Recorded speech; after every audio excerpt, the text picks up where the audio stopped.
My Family Thinks I'm Crazy, a podcast where I, your host, try to give you some tips on how you can explain all this weird, wild, crazy conspiracy stuff to the people you love most. Because that's what I've been trying to do for the past 10 years with no success. I've been telling everybody that our government is shady, but every time I do, my family thinks I'm crazy. The hollow earth, UFOs, aliens invading, fluoride in the water, they swear skies daily. When I talk about these things, they think I'm crazy. There's no escaping anymore the evil that we're facing. Illuminati mind control, they're sacrificing babies. The end of days, but anyways, my family thinks I'm crazy. What, they don't want to listen to you? No, they don't want to listen. They don't want to hear it. They're just like, oh, here we go, Mark. Off again with your... Mark being Mark again. Yeah. So, that's the thing about podcasts is when you're on the air, it's like therapy, If I can't talk to my family about this stuff, I'll talk to you, Matt, and all our listeners. You'll just tell your whole podcast. Yeah. So who are we talking about today, Matt? They think that I'm crazy. They really think that I'm crazy. They really think that I'm crazy. My family thinks that I'm crazy.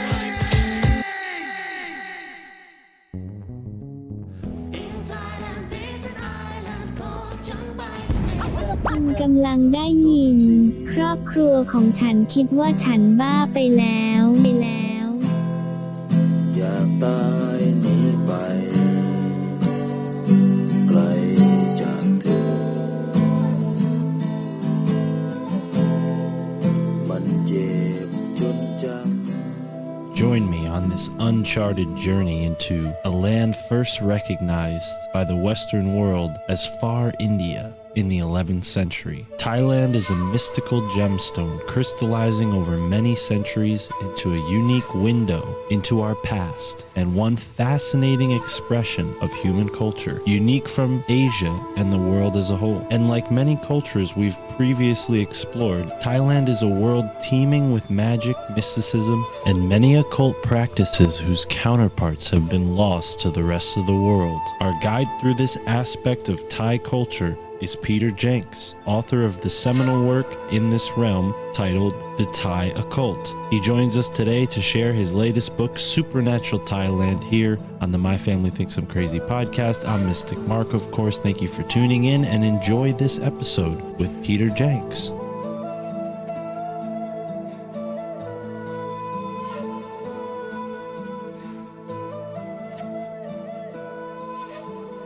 To get there on my own, which was about a 4-hour drive from a city called Udon.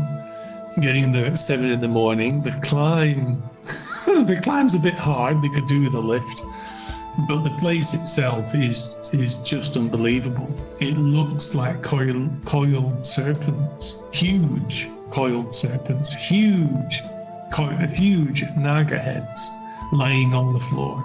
You're not allowed to touch the rock. It's protected. It's part of a national park. They keep closing down to clean the place up because people keep making offerings and putting a bit of chalk on it, trying to find the number for the lottery. And but it is pristine. Now, I studied geology at university, and this place doesn't make sense because the weathering is the same on the underside of a bed as it is on top of the bed. And that is not how it happens. It's just, we can't work it out. It's supernatural in nature, in my opinion. And I'm going to go back and take more photographs at some point, despite the climb, and add them later, I think. I'll add to this book. Just take a few of the really spectacular ones, because, there were so many people there praising. I stopped actually taking photographs of this place because I didn't really want to disturb them. It's very special for Thai people. So I kept my photographs to a minimum. And it has the feeling of almost like a cathedral. It's really quite bizarre. New places for the Naga, but the whole stretch of the river from Kamjanot, near to Kamjanot, around past the Naga mountain, all the way down to, say, Nakhon Phanom, is all mystical Naga area, and it's well worth a visit because there's just something beautifully strange about the place. It's magnificent. And the Naga, really, I see them as an elemental force. They're one of the forces of nature, and in the past 2 or 3 years, there's been some very bizarre film coming out of that area of green snakes swimming upside down in the water, just doing really weird things. And even in that area, when they plough a field, they plough it in a certain way not to interrupt the movement of the Naga on the land. It's there, it's that area. That is the important part for it. I think they're rising, and people's interest in them is rising because of the state of the earth. And Thailand, if things go the way we think they are with the astrology over the next 8 or 10 years, Thailand will rediscover its connection fully with nature, which would be of great benefit to the country, in my opinion.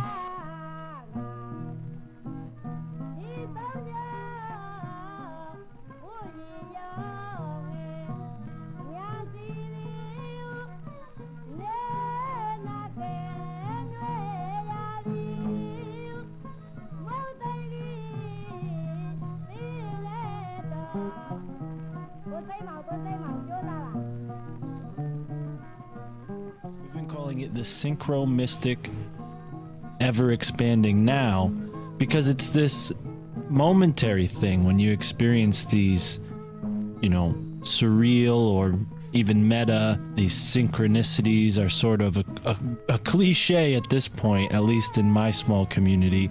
Because when you're tuned in and tapped in, they're just slapping you in the face, It's hard to not notice them.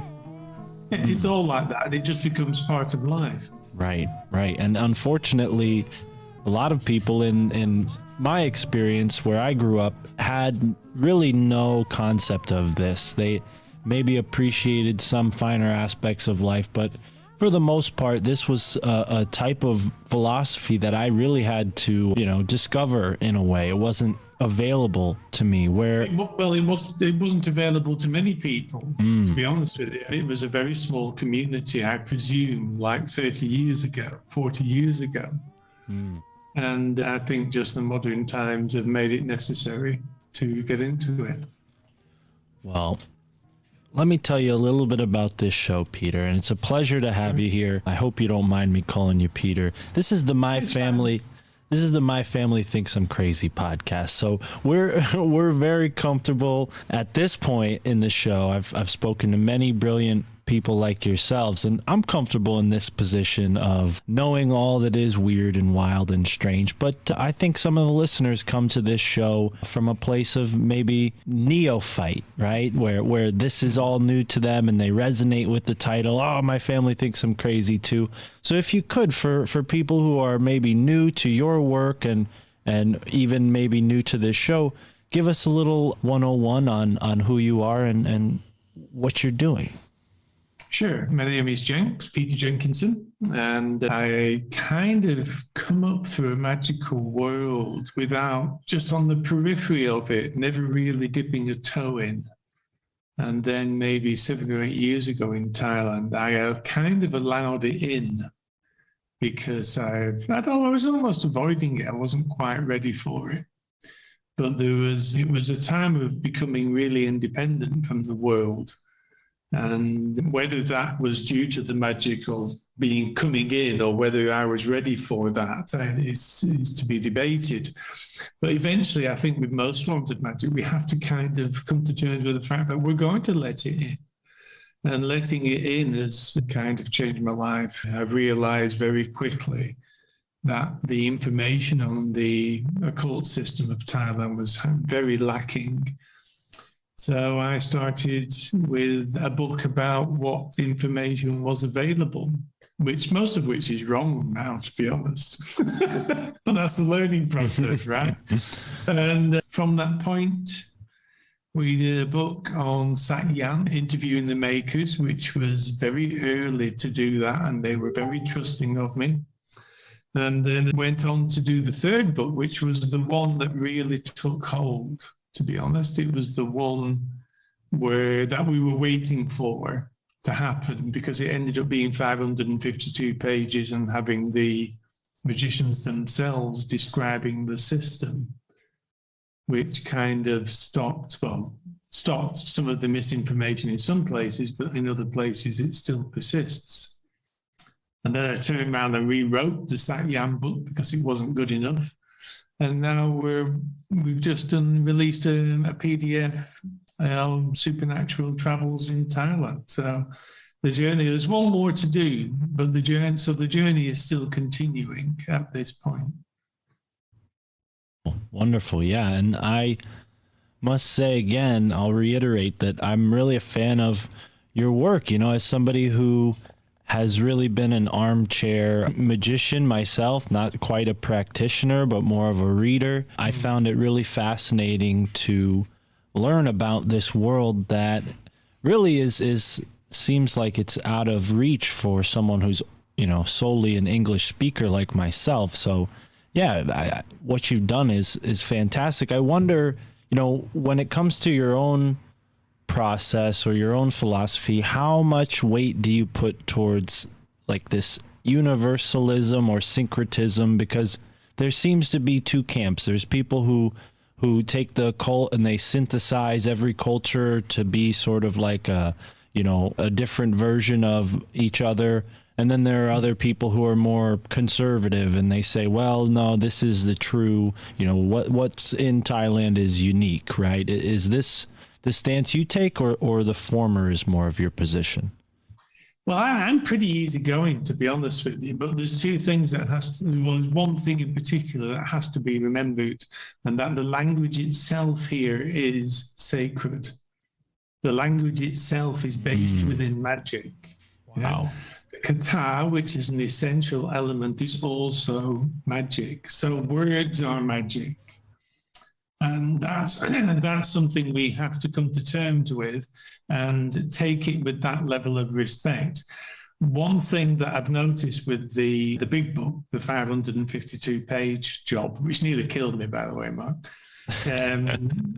editing that was a translator revelation, really. Oh. One thing kind of that's important here is to keep the root within the system, but most people bought that book to allow the knowledge within it to help their own systems. And that's fine as far as I'm concerned. But if you're using an actual Thai product, a Thai talisman, or a Thai kata, you have to work on the pronunciation because that in itself has to be correct. So it's kind of, you can have a dualism within this system as well. And there's plenty of dualism. There's a lot of dualism within this system, one of which is actually the study of it, because there's 2 or 3 ways to do that, and we gain benefit from all of it. Right.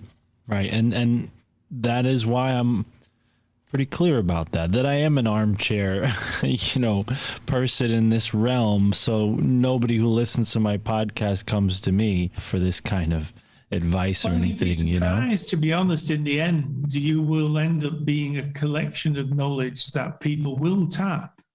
Right. If that's the case. Yeah. Same as here, one of the great advantages here is that I can go and sit and talk to the magicians themselves.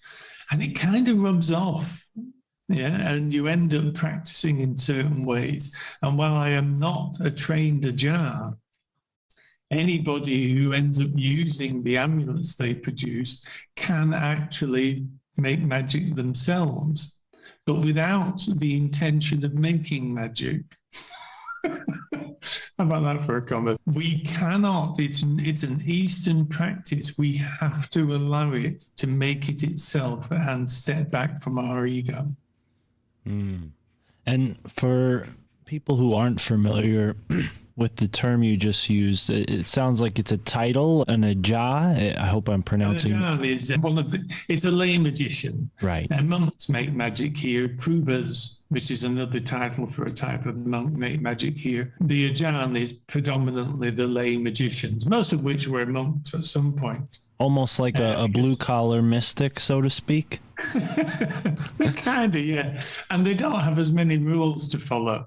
which is important, really. They're based in our world of desire rather than within the monk system, because they are way above anybody else. So they don't have this same austerity or like announcement of the normal world? They normally keep 5 or 8 precepts. The monks have 227. Oh, wow. Yeah, wow. That's a lot of rules to live your life by. A lot of rules, and I wonder why they go off in the temples.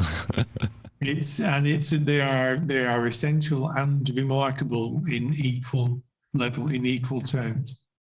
Well, I'll tell you what. I'm a resident of Connecticut, and I'm not sure if you've ever been to the States, but my girlfriend and I last summer, almost a year to the day, we stumbled across a Thai monastery in a small town known as Morris, Connecticut. And it's always open. The gates are open. They're not ever closed, but nobody was present. We were just able to drive in, and I marveled at how beautiful and how ornate these buildings were. I mean, there had to be probably 5 or 10 people tops who maintain the place, and I couldn't imagine more than a couple hundred people who regularly worship there. But even still, with that few amount of people, they had really a splendid setup, you know, and it was really nice to go there and connect. And although my girlfriend and I really, you know, we didn't have a sort of reference point other than recognizing, like, okay, that's a dragon snake being, which I'm referring to a Naga, and I hope we can get into that further, because that's a topic that's come up before on the show before, at least the creature. I don't know if it's as true in Thailand, but yeah, that's the extent of my experience with Thai culture. I've also trained martial arts for about a decade, so I have a lot of experience with Muay Thai, and I even had a teacher who was trained in Muay Baran, which is sort of more like the military version of Muay Thai. Well, there's many Muay Baran. There's from different regions. There's a southern Thai one. I tried a southern Thai one called Muay Chaya. Okay. Nearly killed me because I'm a big fella. Muay Baran is really designed for smaller bodies. You know. Interesting. But it's great. I mean, there's many different Muay Barans. There's different regional ancient forms. But any martial art is actually very good training for magic, in my opinion. Wow. Because it teaches you to look and not think. Right. Yeah. Martial arts, if you think you're gonna get a foot on the side of your head because you've lost focus. Right. And that's such a so that in itself. I mean, I've studied Tai Chi for 30 years. So that in itself is actually one of the best training I could get for entering this system, because the first problem is to get the mind to shut the fuck up. yeah Wow. Yeah, and at the young age that I was learning all this stuff, I think it definitely laid the ground floor for where I'm at now, at least with my armchair understanding, as I keep labeling it. But but I mean, you actually just labeled in what you said before about the Thai temple is just labeling somewhere that is supernatural in nature. It is outside what is normal. And while there's actually no supernatural materials there besides high Buddhist materials, the feeling you can get in these places is an example of the feeling you can also find in nature in certain places. It's extraordinary how they create a Thai temple, to have that feeling. And there's a lot of Buddhist magic involved in that. Right. And when it comes to Muay Thai, I'm actually really glad we got into this as soon as we did. I don't know how much there is to discuss on Muay Thai, but that was a profound lesson. I was fascinated by martial arts. I loved the UFC. It really sort of happened as I was a teenager. It became popular. So I joined up my local martial arts school, and there just happened to be a gentleman there who had spent a lot of time in Thailand learning this stuff. And one thing that really struck me about the Thai kickboxing fights is that they spent all this time dancing and praying before the match, and as a competitor myself, someone who's like done wrestling matches, and I always had to get over that barrier of my nerves or what I thought was going to happen, because I would lose if I had that state of mind. I would lose the match. So there was a magic to getting in the right state of mind to be able to take on that challenge. And it's also a nice way to warm up. It's getting yourself focused, ready to fight somebody. If you're going in with the wrong state of mind, you finish. And it's the same stuff. It's the same basic principles of what we learn in magic, really. You know, I mean, martial arts also teaches you many other things, but I think it's the state of mind that's one of the great benefits for later in life, when your body hurts too much to go and start jumping around doing Muay Thai. That's for young people, man. My God, Right. That's tough. Right. Well, I wasn't kicking banana trees or anything like that. So, you know, I definitely, and I'm a taller guy myself, so I understand what you mean by it being made for smaller individuals. I think us Westerners have, our knees are more brittle than theirs for some reason. I don't know, but either way, I'm glad we were able to touch on that. And you said you also have been practicing Tai Chi, which is all about energy, the flowing of energy, and Which is why I'm sensitive to these things after 30 years of doing that. right now, So, you know, if one of the reasons that I've got, you know, a nice group of clients is because I know what is good. And, you know, I can say, well, this is the best one I've ever found of this, and of this type of talisman, or, you know, this has this effect. And it's something that we're going to touch on in the last book in the series, The Thai Occult 2. You know, how do we find a way into it? What the hell do we do to get past all this? You know, Right. because, and which is basically based on 7 or 8 years of people sending me questions like, what do I do with this? How do I do that? You know, so I'm hoping it will be of help. That should be out by about September. Something Wonderful. like that. so we were just talking about these, and I'm probably going to pronounce it wrong again, so please feel free to correct me, but the Ajuna? You have to spell that. What's that? Ajahn? Yeah, now I'm flipping the syllables around. I'm sorry. Don't worry. It's really hard. The lay magicians, the blue collar mystics, when they create these amulets or these talismans, are these particular to that person's magical path? Is it particular to that person's region or their philosophy? I mean, where does the inspiration for each individual amulet come from? Because it sort of sounds like it's a personal thing. Like you get one from the right person that means something for you. You don't want to kind of pick up one that you found that maybe was meant for somebody else. Ooh, that's a very big question, to be honest with you. Let's look at that in stages. You might have to kind of keep an eye on how I'm going to respond to this, because there's many levels to this answer. Okay. Deciding on the first amulet you buy can come in 2 ways.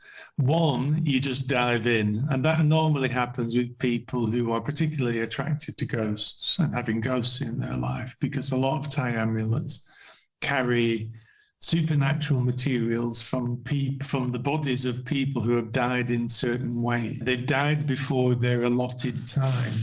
You know, they've died before their natural death. So, and the younger the better, basically, because then they've lost more years. So it's, you know, it's accident victims, suicides, all that sort of stuff. And at the funeral, at the cremation, they may just take a jar full of the bone, which is actually an extremely valuable source of magic.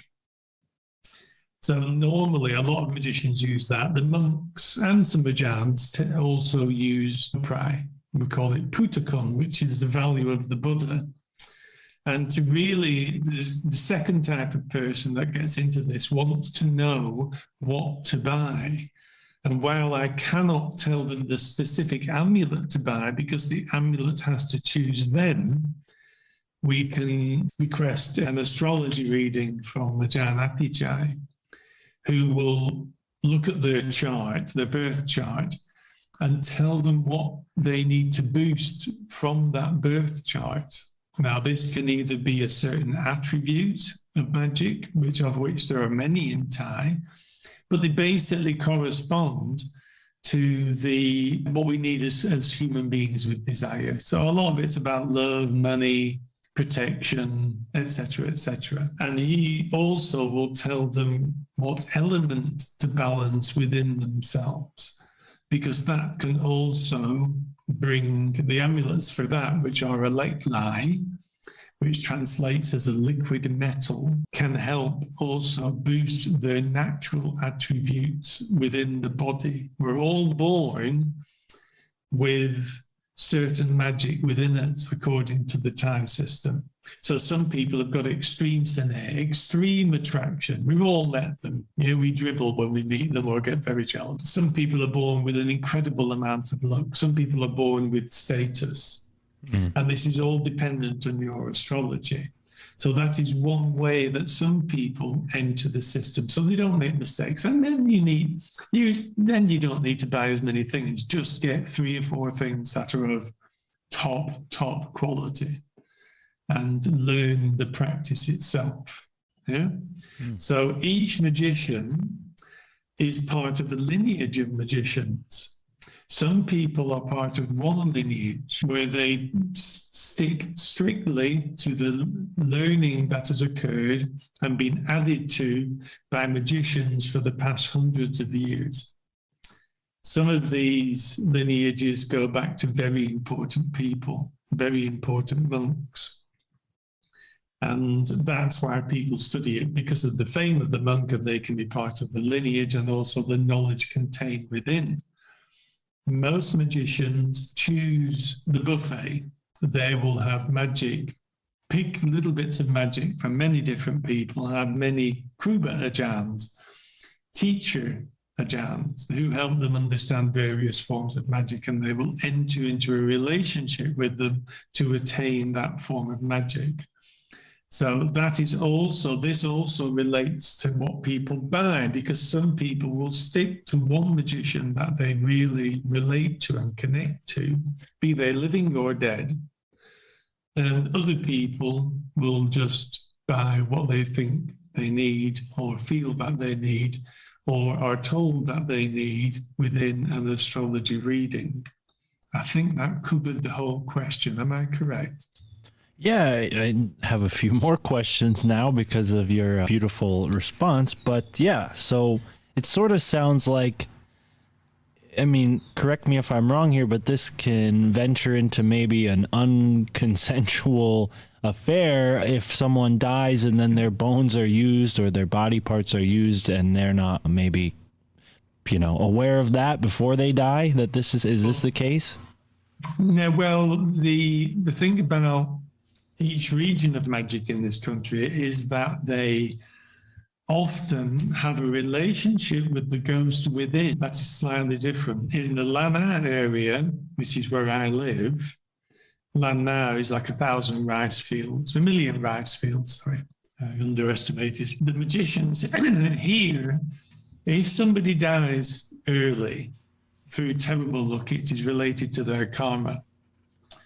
And they will have to spend a long time being a restless ghost until the point comes, which would have been the time that they actually pass to the next life or pass on, become an angel or rise. Yeah. During that time, they need merit. They need helping to have an okay afterlife on this realm. And if they get enough merit, they can pass on earlier. Merit is given as like a food for ghosts by the owner of the amulet to help the ghosts in the afterworld that they are stuck in until their natural time of death comes. Yeah, like this symbiotic otherworldly relationship. Yeah. Wow. And those ghosts, actually, there's the helpful ghost and unhelpful ghost. And the Ajahn has got to have a connection to the ghost to be able to persuade it to reside within the amulet and not damage anybody, not attack anybody, not come out, and stay there waiting for merit to work for the person who owns the amulet. Right. And the kata helps feed the amulet and works on the person who owns it to help them connect to the ghost itself. Yeah.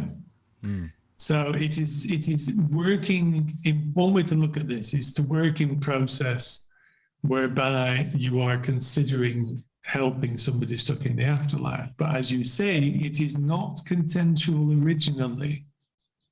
Nobody says, oh yeah, you can take a bit of bone. If I die young, you can take a bit of bone. There you go. You've got it on tape. Because I'm not a hypocrite with this. It's too late for me to die young anyway. Would use that my ghost, Mark. But so it's kind of, the time has gone where they used to just steal body parts before it was even cremated. Yeah, there's stories from 20 or 30 years ago where they'd open the coffin and somebody cut the head off and just put a watermelon in its place. Yeah, that's gone. The time of that type of wild magician has gone. It has changed. And even finding pride now, finding human materials is actually becoming very difficult because of the development of Thailand and the protection of those materials. So eventually it will wane, to be honest. It's already difficult to get hold of. And it's just, it's just due to the development of the country. Right. And I remember Gordon White, I think, said this in your interview with him, that, what you've done has helped fill in the blanks in what was lost in Western esotericism or even, Native American esotericism. To a degree, we can say that. Yeah, and I've had a lot of people write to say that as well. But what's missing still is the multiple generations that kept learning about what they've lost. Yeah, so this is just the beginning for those systems, to be honest with you. Because what I'm being told by the magicians is the story. My instruction to them before we start is, look, I don't want to know the witcher, the knowledge. I want to know the story of it. So we are being given keys that we have to then work out how the hell to use that key. And that can take a very long time. Well, yeah, certainly. And I think the other benefit to what you're doing, and this is where I was going with bringing that up, is in the case of here in the States, we have groups that, and I'm not overzealous or paranoid about these things, at least I hope I'm not, but there are groups like Skull and Bones, a secret society within Yale University that's very close to home for me, being that I live not too far from New Haven, and they allegedly have a collection of famous people's skulls. So I've always wondered, what is the occult practice at play here? And now I kind of, not that you've, explicitly detailed their practices, but we can sort of draw a comparison with what we see with this, concept of using bones to do who knows what. And, when you consider who the Skull and Bones Society have in their collection, it doesn't feel like, again, that it's a very consensual relationship, right? So that's why I've had a sort of dubious feeling about it. But yeah, it is interesting that this sort of thing goes on. We hear rumors that St. John the Baptist's skull was used by the Knights Templar as a sort of oracle, right? Every single religion has the use of bone. Every one. The relinqueries of Catholicism, and everybody uses it. Every shamanistic, every animistic, even Islam has magic and the use of bone. They also praise an enormous meteorite, which I can't blame them because meteorites are awesome. Right. Do you know that or not, Mark? Yeah. No, I'm familiar. It's almost like a giant bone from space when you consider that bones are minerals, right? Yeah. Meteorites. If you've ever held true meteorite, metallic meteorite, or stone meteorite, in Thailand they're kind of considered to be the source of everything, harking back to before history, to the primordial power. And it can be tapped. It's just can only be tapped for certain types of amulets here. Right. I've always had the desire for a proper meteorite blade, knife blade. Yeah, I've read about stories of meteoric iron falling from the sky, and you know, those were the legendary swords that myths were made from, right? Yeah, man. Yeah.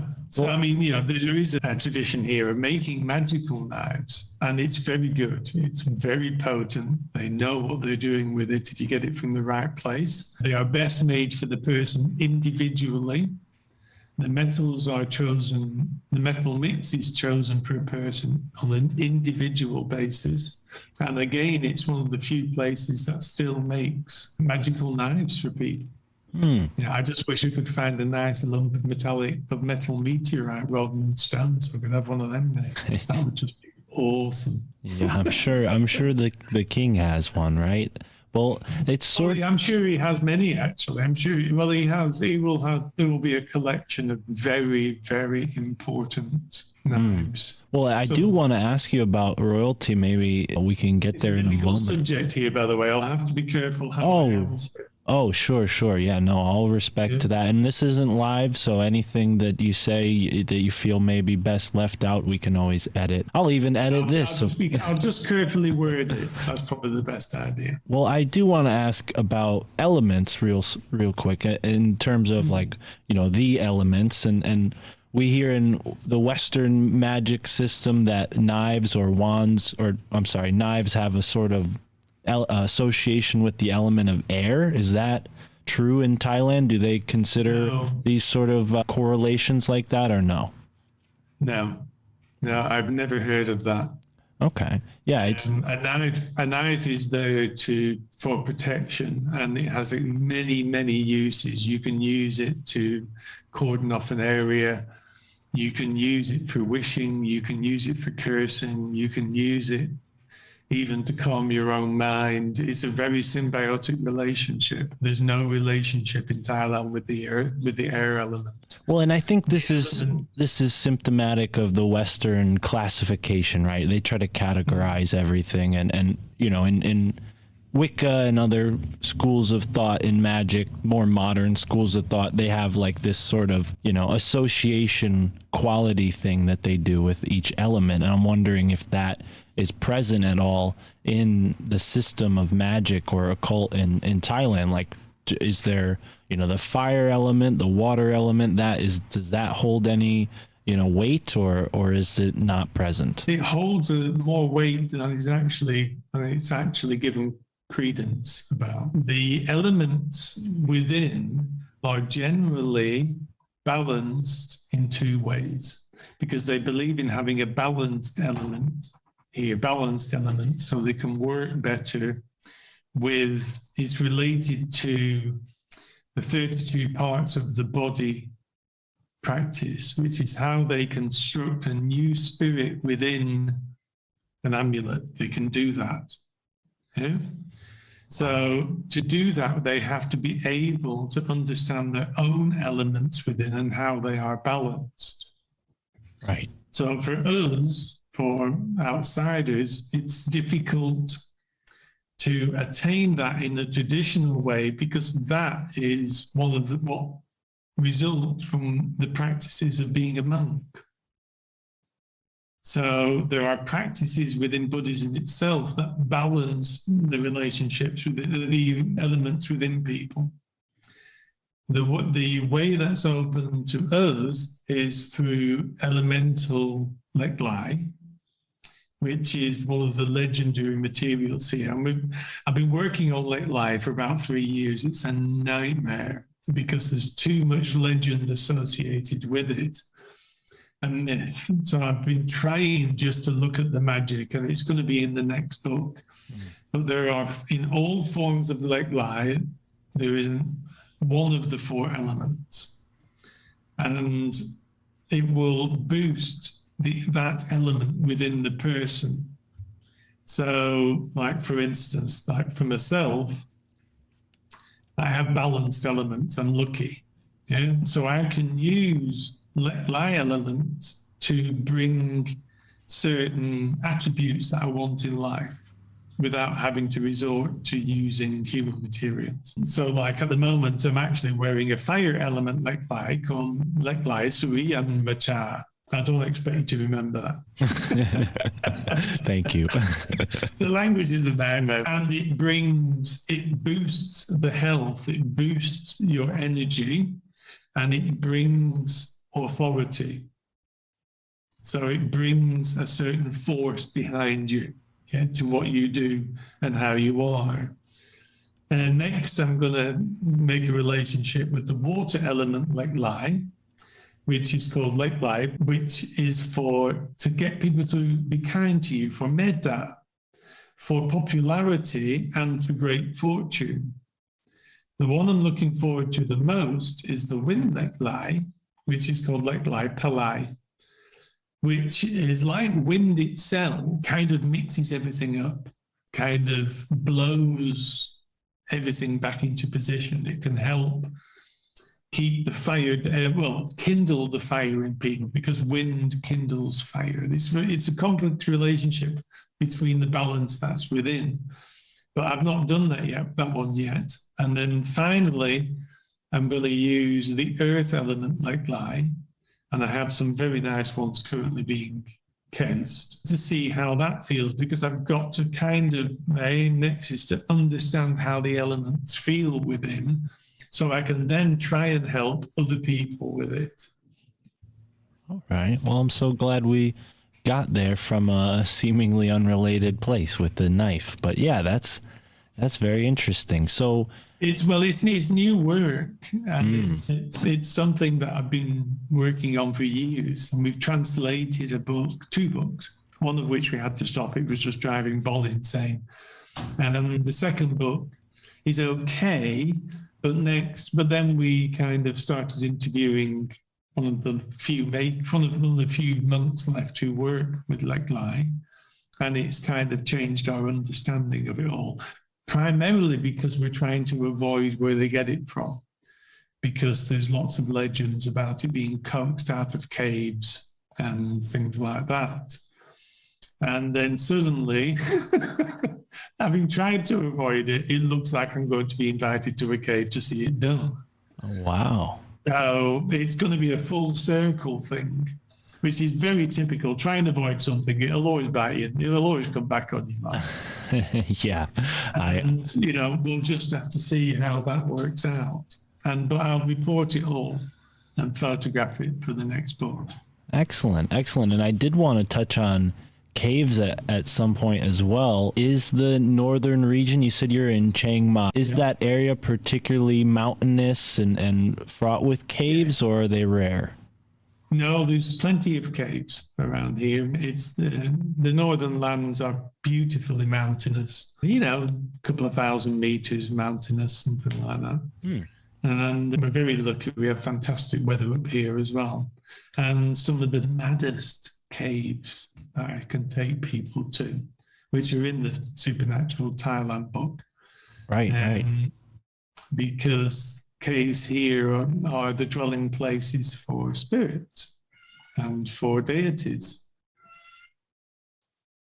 As we have a spirit keeper chiming in the background. Is that a cat I just heard? It's fine. She's fine. That people love listening to that. They enjoy that kind of chiming in. Yeah, cats are welcome as long as it's not like a rooster or something like that. Natural creatures anyway. Yeah, as long as it's not a rooster or a dog, we're fine.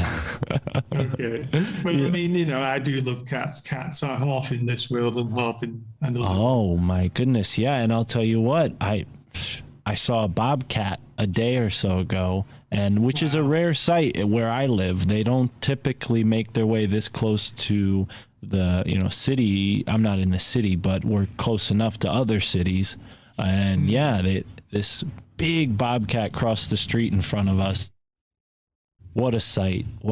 I mean, they're just really beautiful animals, and it's good to know that their numbers are growing, but that's just going to mean that they're going to be turning up in people's yards more often. And they can, I presume they can be dangerous, but people just have to take care of these things. We need nature. Right. Nature is going to save us. Well, and this leads, we do want to touch on caves, but this does lead me into a question I had been thinking about as I was looking through the book and hearing your recent conversation with Gordon White. In the city, people have this sort of idea that, oh, you got to go out into nature, right? At least in American culture. Oh, you got to go out into nature to get in touch with spirit or some sort of metaphysical energy, right? However they deem that. But it seems like in Thailand that with the amount of religious art and the way the buildings look, that really I'm wondering, is there a distinction spiritually? Do they consider the city to have a certain spiritual energy in contrast with the rural area, or is it so still not as developed maybe as America to where, everywhere kind of feels that way? Well, it's cities first of all, they've all got a city pillar, which is the protective deity of the city. Oh, wow. Which, any city you go to in Thailand will have a city pillar, and people should visit them because they're made with ghosts underneath the actual pillar. Wow. People, not necessarily volunteers, but people in the olden days were taken and the families compensated, and they were killed and placed under those pillars. Wow. So literally sacrificial energy to consecrate the memorial. From the days of old when life was cheap, many of them have got a dead pregnant woman under there because of power of having two deaths in one. Well, that's the case with a lot of the public squares or greens here in the East Coast of the United States. A lot of them were, because when they started as colonies, they would sort of have a meeting ground where the church was, and the burial ground would be right next to the church. And as cities grew, those spots became public parks. I mean, New Haven, which I was just talking about, actually has the first cemetery in America, what we call a cemetery now, which is like paved with set plots. The original burying ground in New Haven, it was just a mass grave. They would just sort of dig another spot open and throw them in, and without a headstone or anything. So that whole concept was sort of popularized, at least in my area. So I did want to touch on graveyards at some point. Don't forget with the Thai system is that they would control every aspect of that procedure. With Qatar, the ghost would be convinced to stay there to protect the city and be praised. Also, after the allotted time, the natural allotted time here, they would become angels there. Now, places, I've been to quite a few of these places. Some of them do not feel like angels. Yeah? Some of them are wild, some of these city pillar monuments. But like the one in Chiang Mai is definitely a tip, an angel. It has a completely different feeling. It's very old, to the point where actually they don't allow women into that one. Wow. Because of the menstrual blood thing can destroy magic. And it's just, we can't fight against that. Don't fight against it. Don't be a pain in the ass. It just is. Go to another one where ladies can visit. Yeah. It's just very particular, the one in Chiang Mai, because of its age. Right.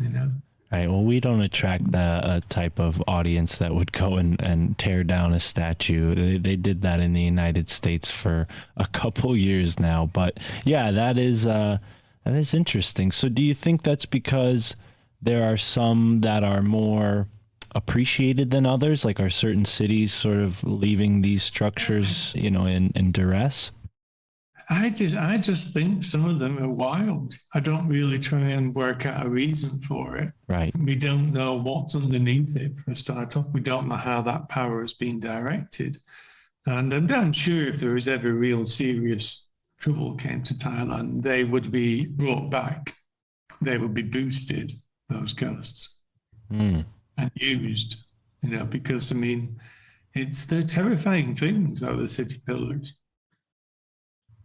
Yeah, you have a lot of images in this PDF I bought, and it's really beautiful. I gotta definitely link all this in the description. I think folks should even maybe purchase it now so they could hear and follow along and look at some of these images. But the cave that we were discussing earlier, is that the same cave where this Naga serpent? I mean, the cave's wall almost looks like it's made to look like the side of a serpent. Is this a natural feature? Which cave is that? Is that the? It's Tamu. It says Langka.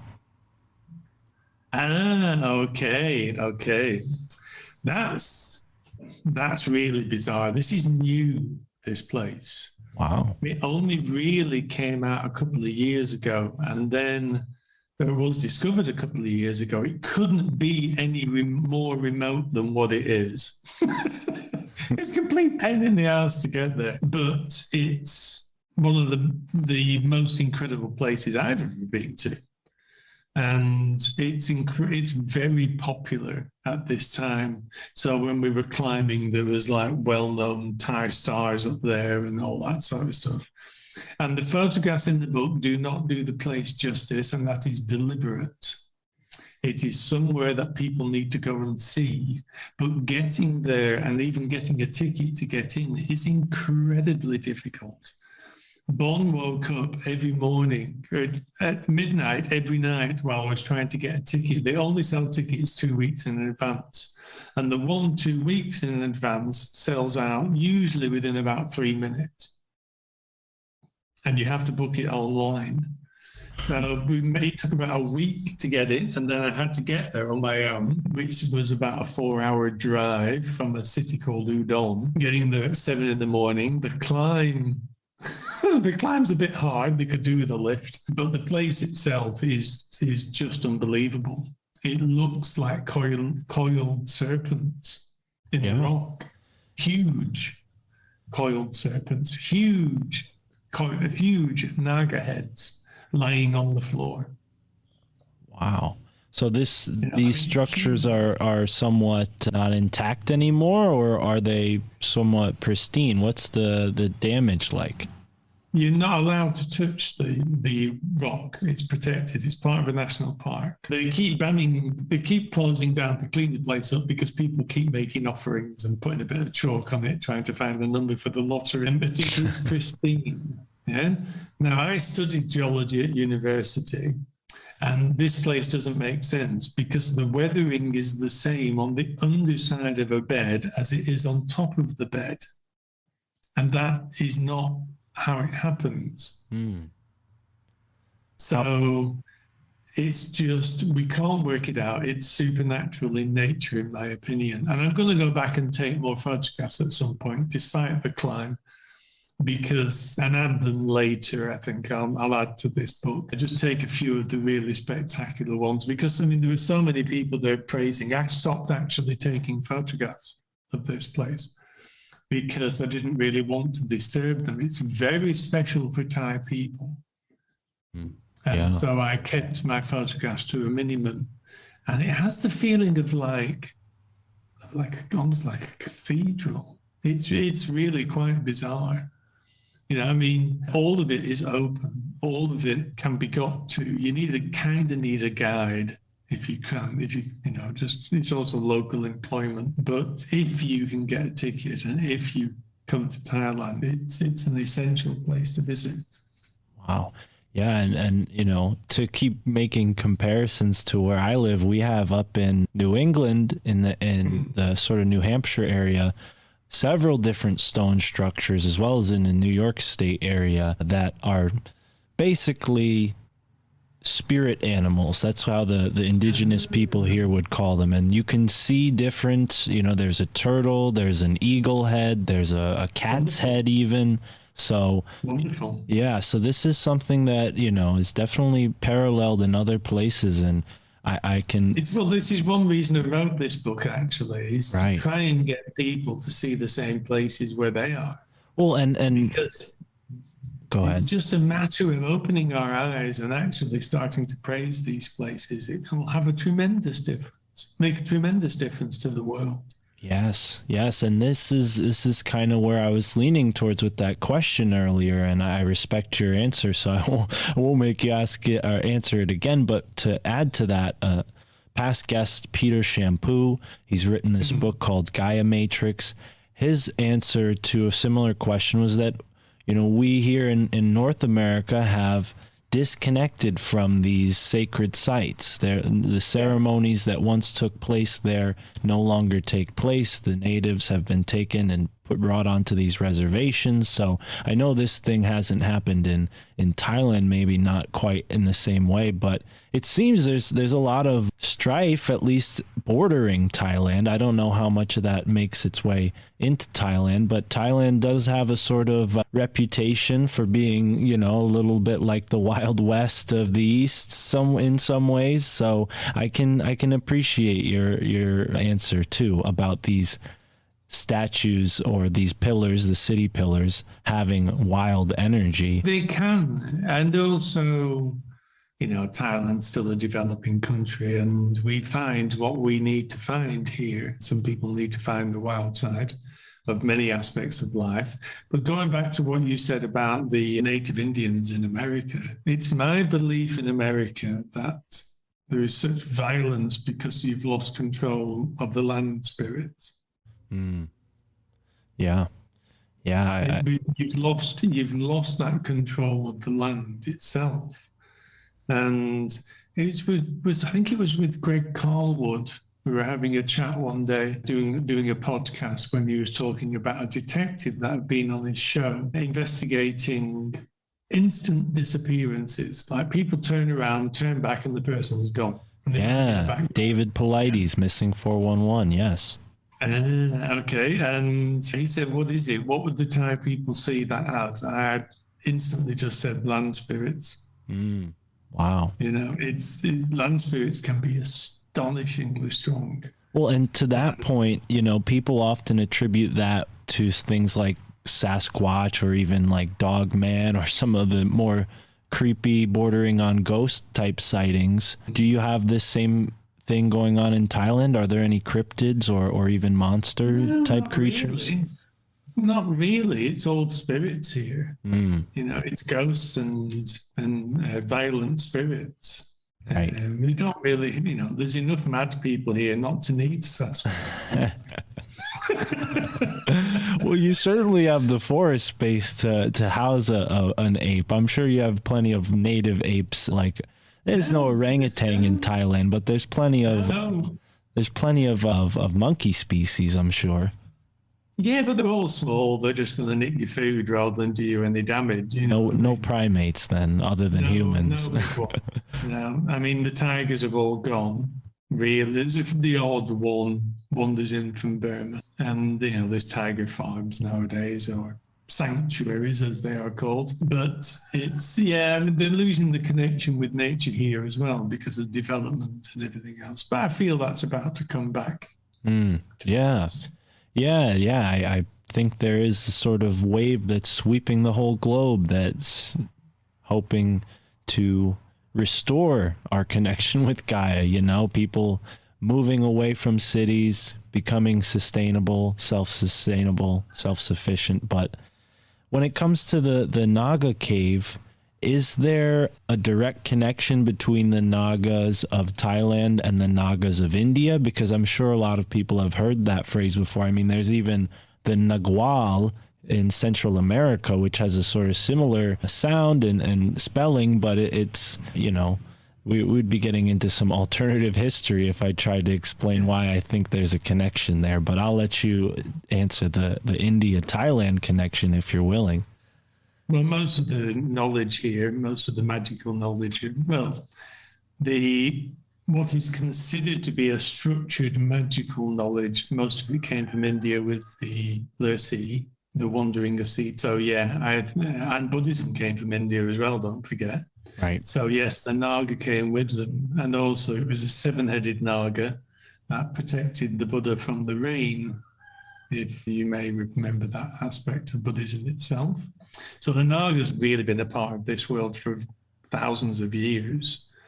But there's two types of well, there's a few types of ways to think of the Naga. You see Naga shrines, which are generally just there for a bit of protection, and there's no Naga present. Yeah, that's the same with many Naga amulets. There are very few actual shrines in nature to the Naga itself that contain a Naga. There's one at Tamwung, which is in the book, which again, no ladies on their period, please. And that's a very strange place. Have a sit down there for 20 minutes and do some meditation, and you'll have a very interesting time. Go there with your walls up, if you know what I mean with that.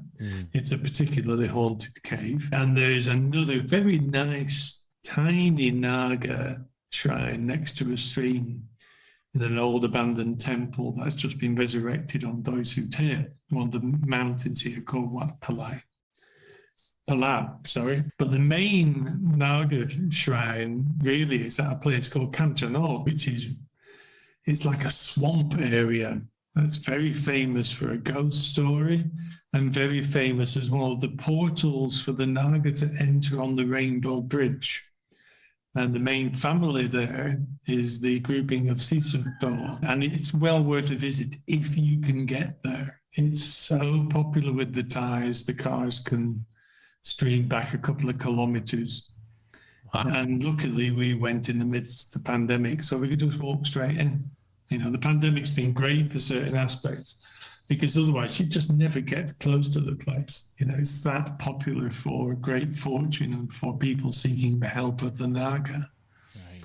And the mountain you just talked about is one of the new places for the Naga, but the whole stretch of the river from Kanchanot, near to Kanchanot, around past the Naga mountain, all the way down to, say, Nakhon Phanom, is all mystical Naga area.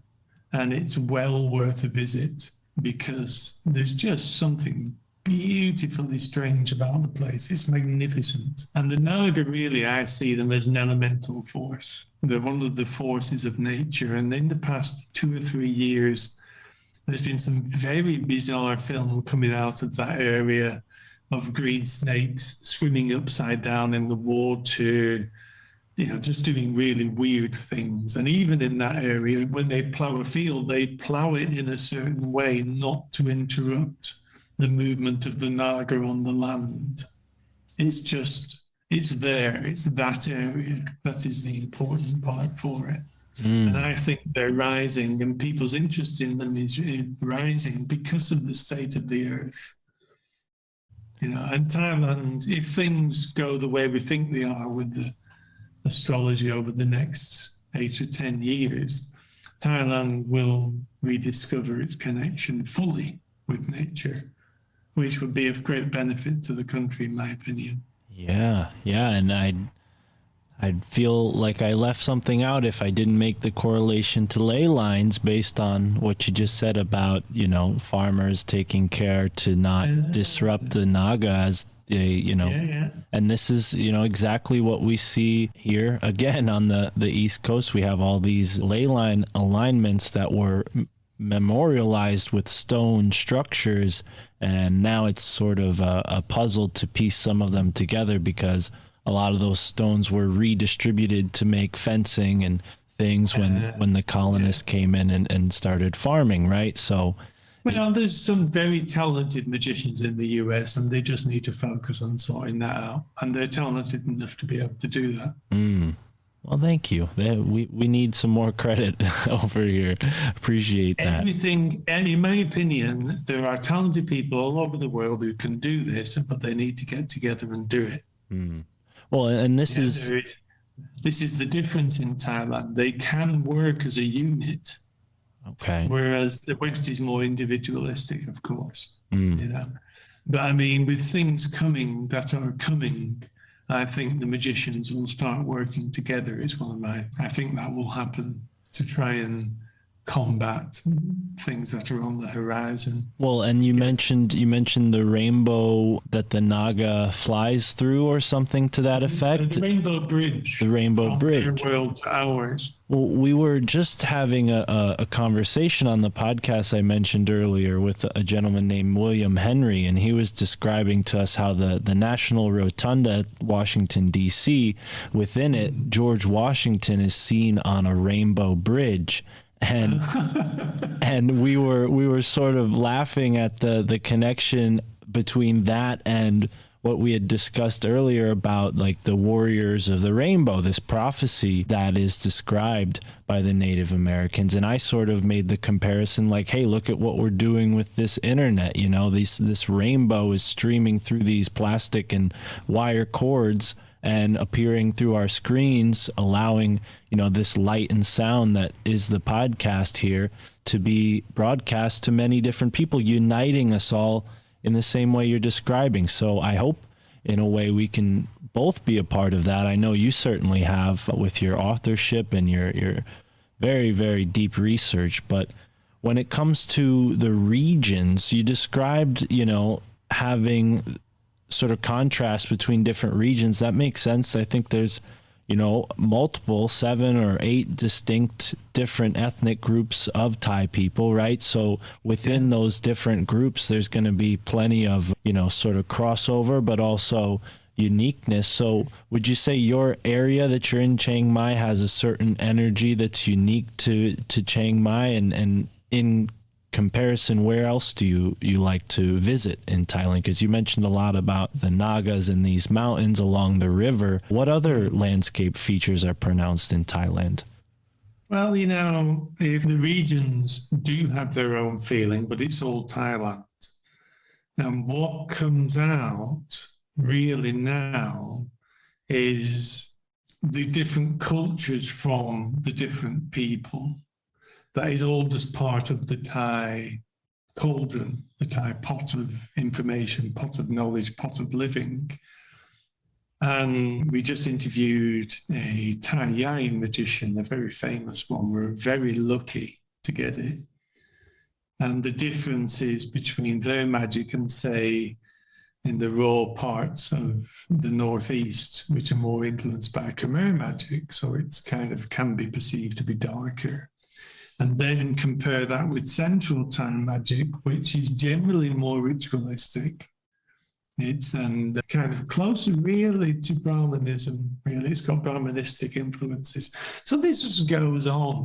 And to be honest with you, my books really are just an introduction. They're the first go at looking at this sort of thing, you know, and trying to work out what the hell is going on here, because it's all been present for thousands of years, uninterrupted, which makes it an extremely valuable resource.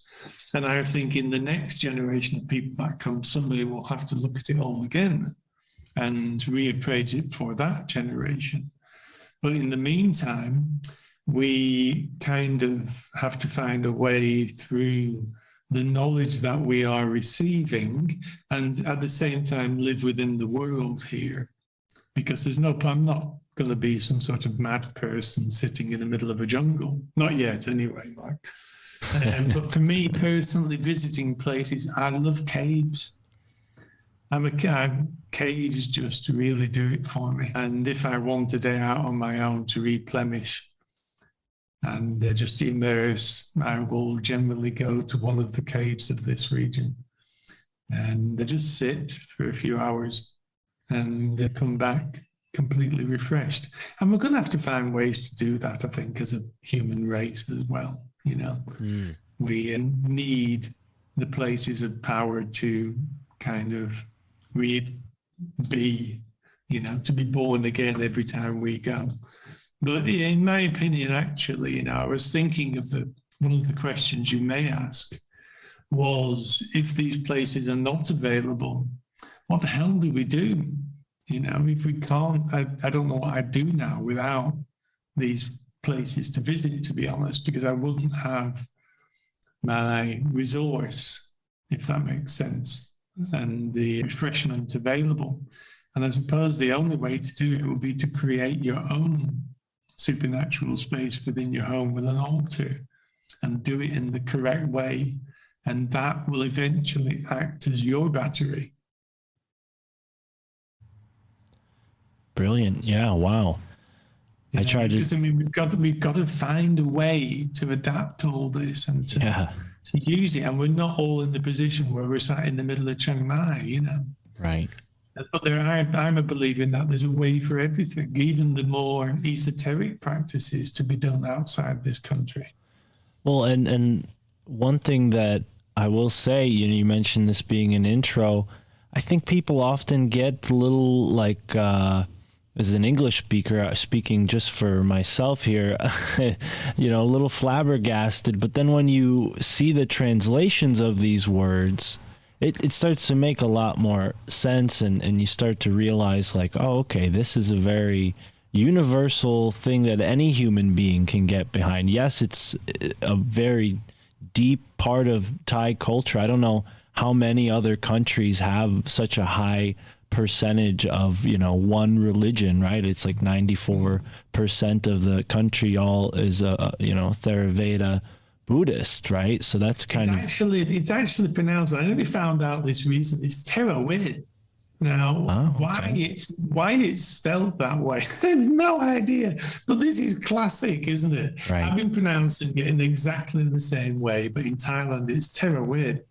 Okay. Well, thank you. I appreciate it. We, New Englanders often butcher many words, even in our own. I've always thought that was the way that we pronounce it. And I found out last year, after all this time of being here, no, it's not. And no one's ever corrected me. Oh, wow. And I should ask, you've been there since 91, correct? Right? I came here first in 91. I moved here in 2001. Okay. Well, I was born in 1994, so for the majority of my life, you've been in Thailand. But where were you before that? Manchester, originally. Okay, excellent. I think we've had a guest or two on from Manchester before. I don't remember who. I don't want to upset anyone, so I'll keep my mouth shut on who I suspect that is. It's always best not to talk about Mancunians. Well, either way, I think language certainly can bring, barriers. It can also open up doors. And you mentioned earlier in this conversation that the Thai language is extremely magical. And I've heard you talk about it's magic itself. I remember there was one instance where we were sat in the car driving a couple of guests around, and Bond's quiet, just sat there, just, being Thai. And one of the guests said, "So what magic do you study?" To which Bond turned around and said, "My culture is magic.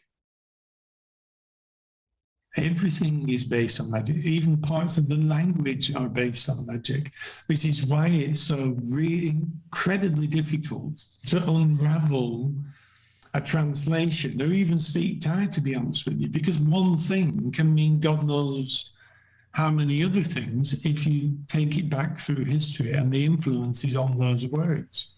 Right. Well, and it's quite remarkable. I can't get my head around it, and I live here.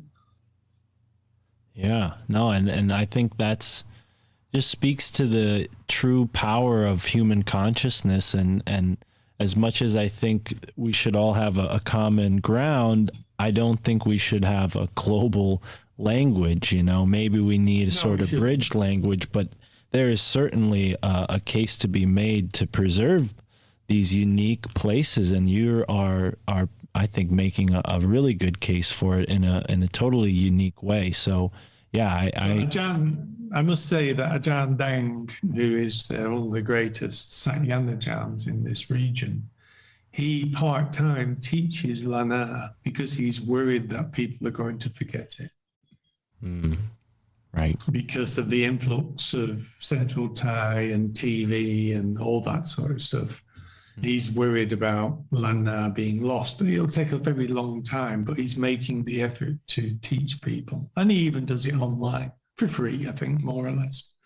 Well, that's really good and admirable. And I congratulate you and him for that, because yeah, it's not just something symptomatic of Thailand. It's everywhere where people are sort of losing their connection with the ancestral lineage, especially the ancestral lineage of, wisdom keepers. And I hope that podcasts can work to preserve this, body of information as best as we can as individuals. But when it comes to, go ahead. I think it can open the door to have a look.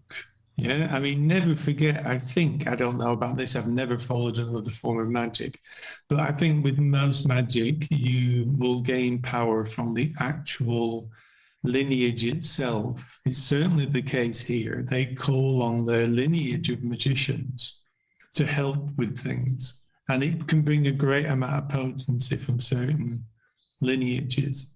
And also, I mean, on a very simple level, if your parents have passed already, and your grandparents, they can be used for rather potent protection if you keep them and tap and connect to them. And don't forget them, praise them.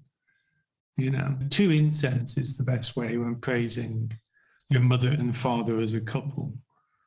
And it's, I mean, if anybody's ever had a dad like mine, you wouldn't want any more protection than that, to be frank. Oh, wow. Yeah, well, and he was something, Yeah, and on that point, the family unit, are Thai families generally large, tight-knit, typical of... Tight-knit, yeah. They generally also have a shrine or have photographs of their departed family members on the wall. And yeah, it's all just part and parcel of the collection of things that are available to people and the respect that they show for those who came before. I mean, we've got to say thank you.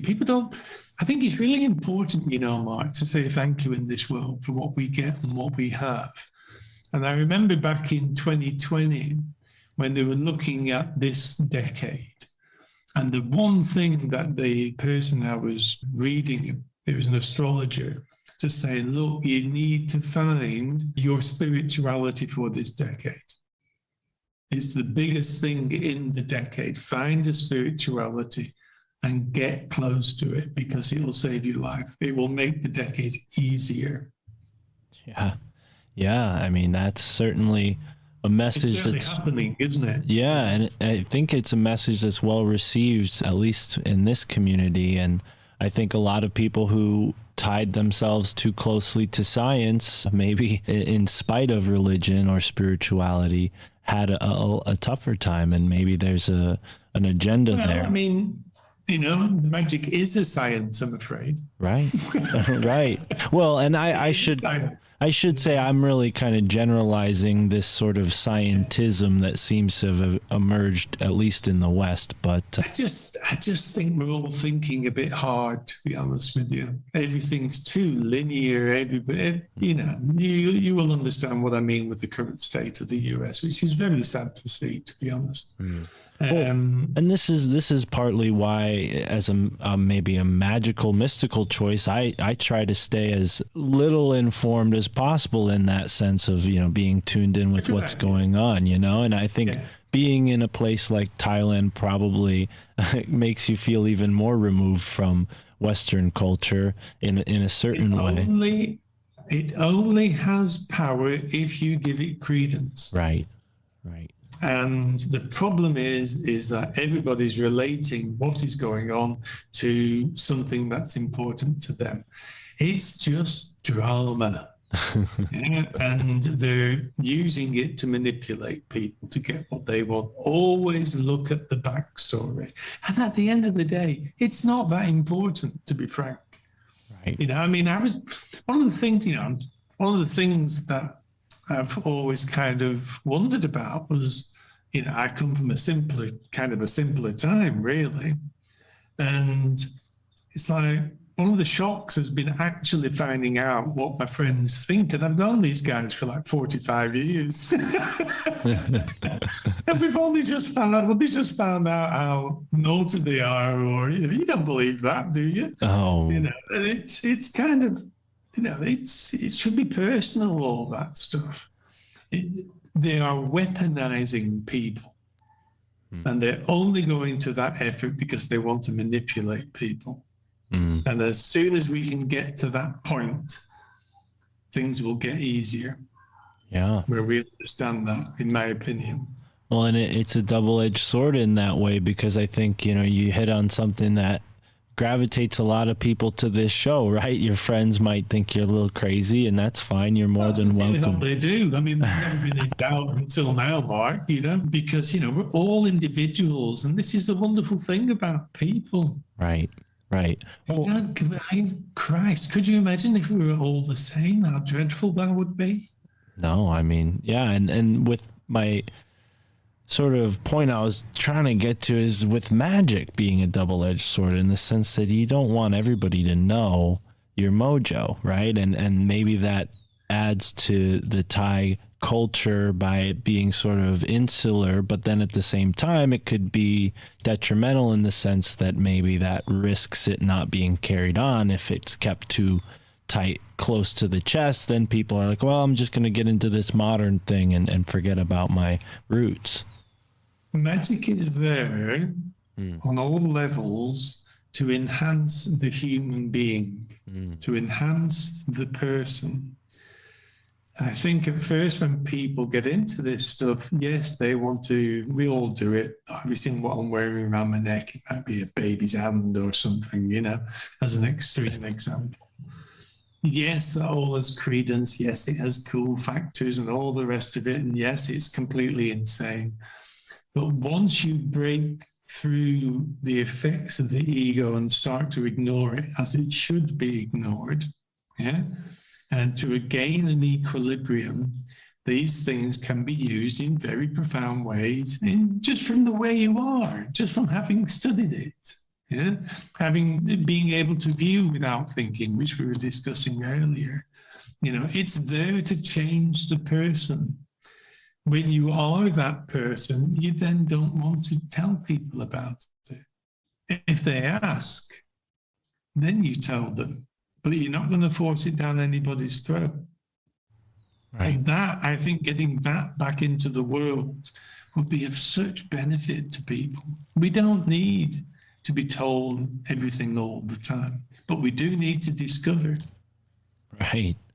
Right. Well said. Yeah. And gratitude certainly helps humble a person to be able to have the awareness to see when those events come, you know, and to be grateful is a gift, not just to yourself, but to others. Right. And also it can be with any religion. It can be with any belief system, the sense of gratefulness.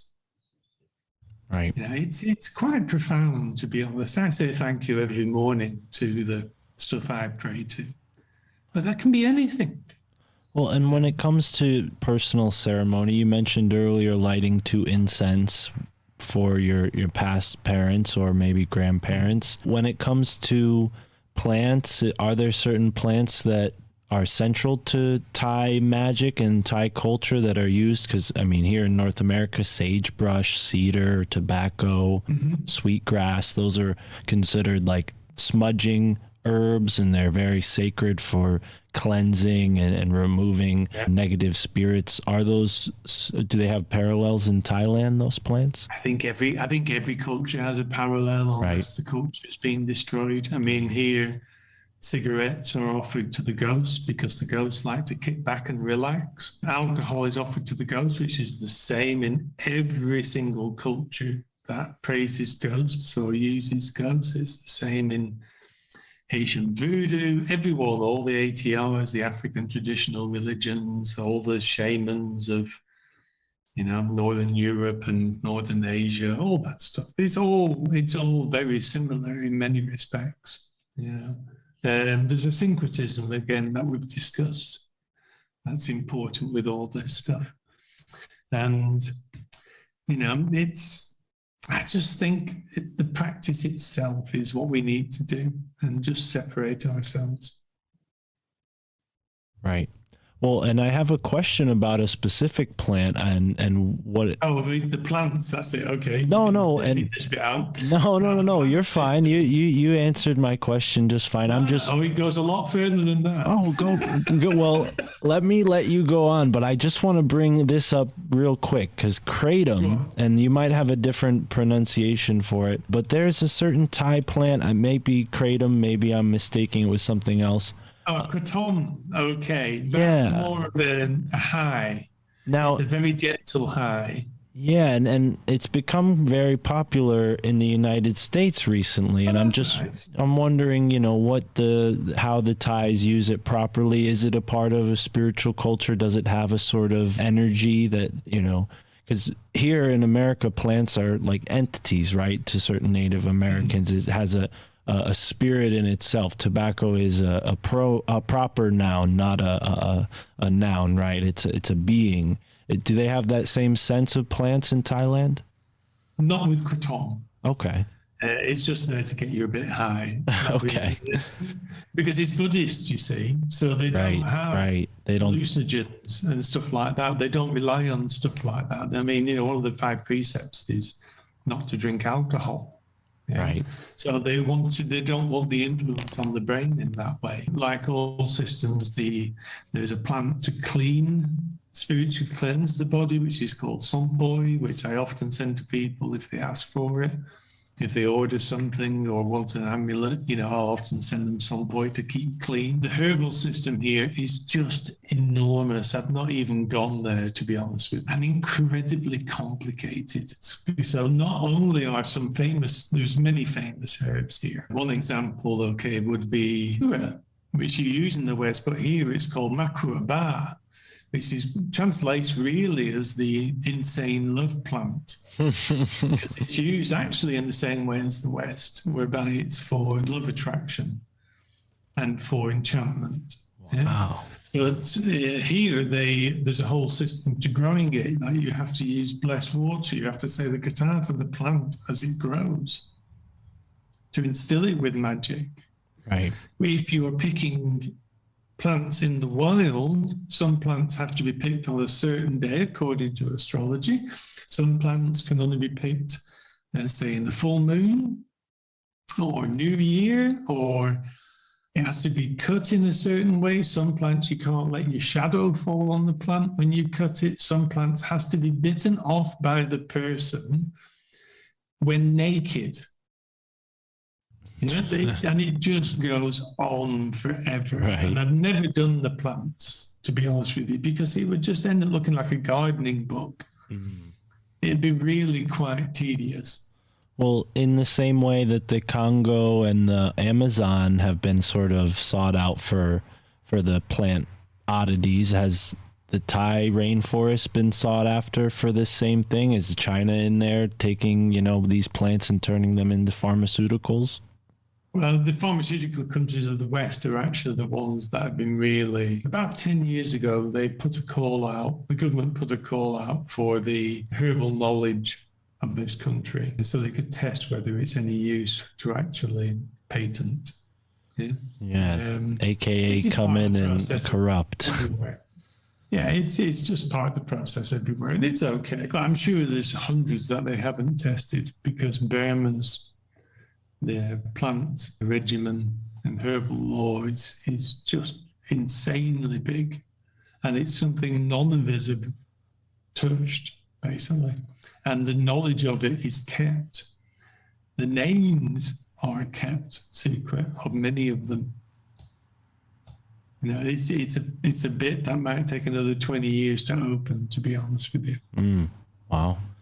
Yeah, the datura, it's interesting. It was used to suppress a rebellion here in the United States at one point in our history. They called it Jimson weed back then, or Jamestown weed, and there's this sort of upheaval or uprising of people in the government, or at least the colonial government used it to sort of calm people down or subdue them.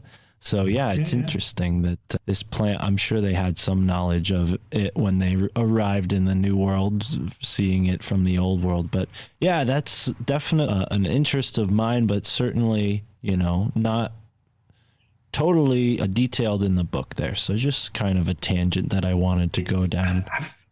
I've done a few, I've mentioned a few in the book, but it's just huge. And a book on the herbal law here would just, as I say, look like a gardening book. Right. And they're not going to tell you how they bring more power into it.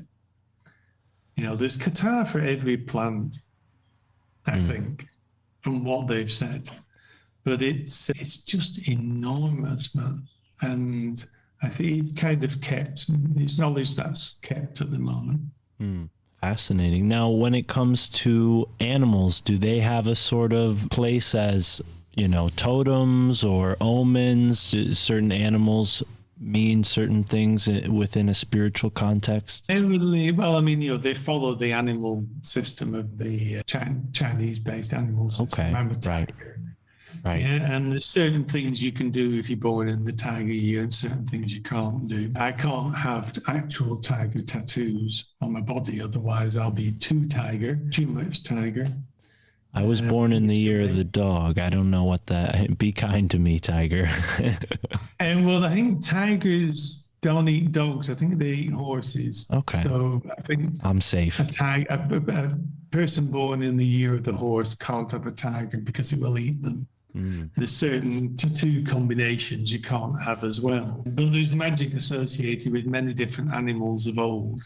The tiger magic's the most famous, but there's also supernatural animals like when a dinchok, which is a small lizard, grows 2 tails.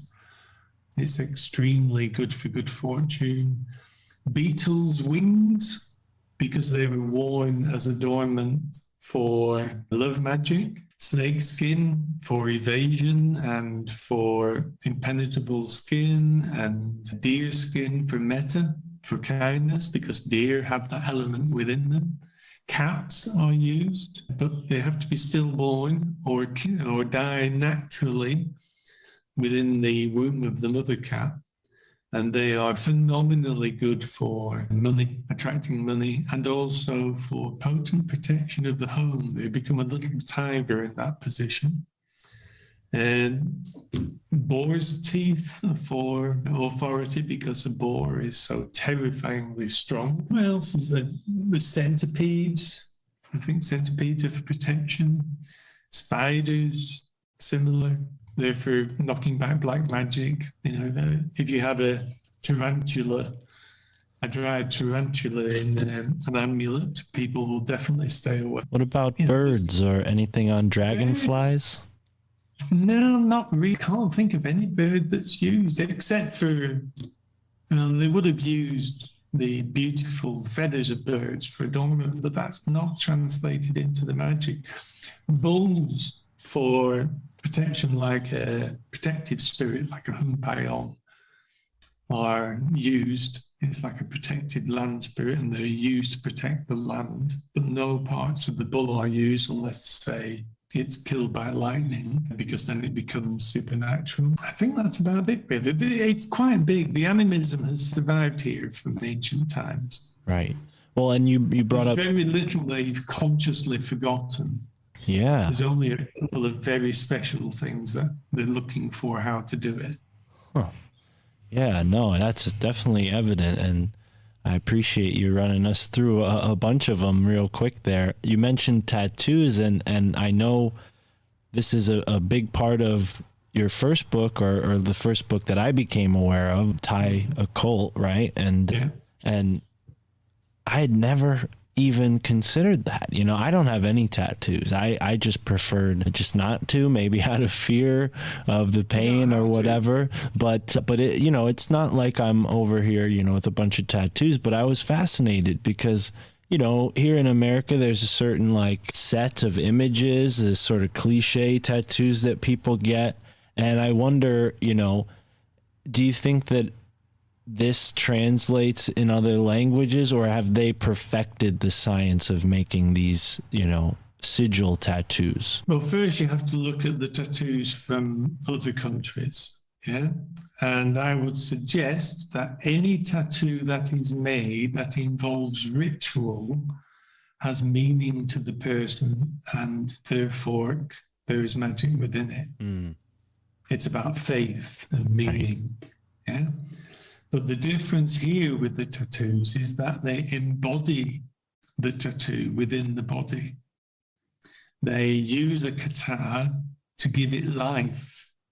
So it's like an individual little battery of stuff that you want, yeah, a particular type of magic that you want. There are people who copy that, which is a great shame because it's incredibly disrespectful to the system and it will bring you bad luck. We've had people come to kind of remedy tattoos that they've had that are not real because they feel that it's really affecting their lives. But, you know, it's kind of amazing what they can do on the body here. I've got tattoos that they've been able to turn into a Satyan tattoo by adding script because there's a full body there.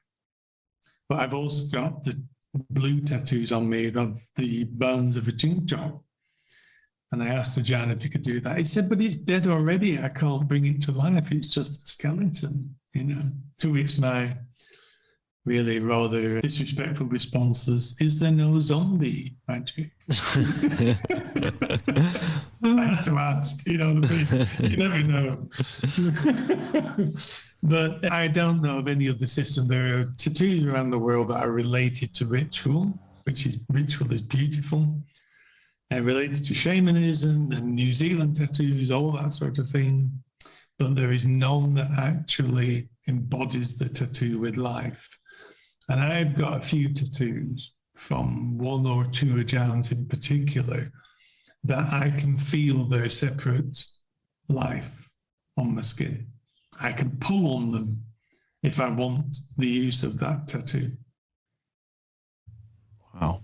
Yeah, no, and like I said, I heard you say that. I think it was on Greg Carlwood's show, actually, when I first heard your interview. And wow, yeah, that really stuck with me, this concept of the tattoo being a magical tool, in other words. And another thing that stuck out from your latest book that I got in touch with, which is, of course, Supernatural Thailand, you have these spirit houses that people seem to make in special places, maybe even on their property near their home. Is that true? Mm-hmm.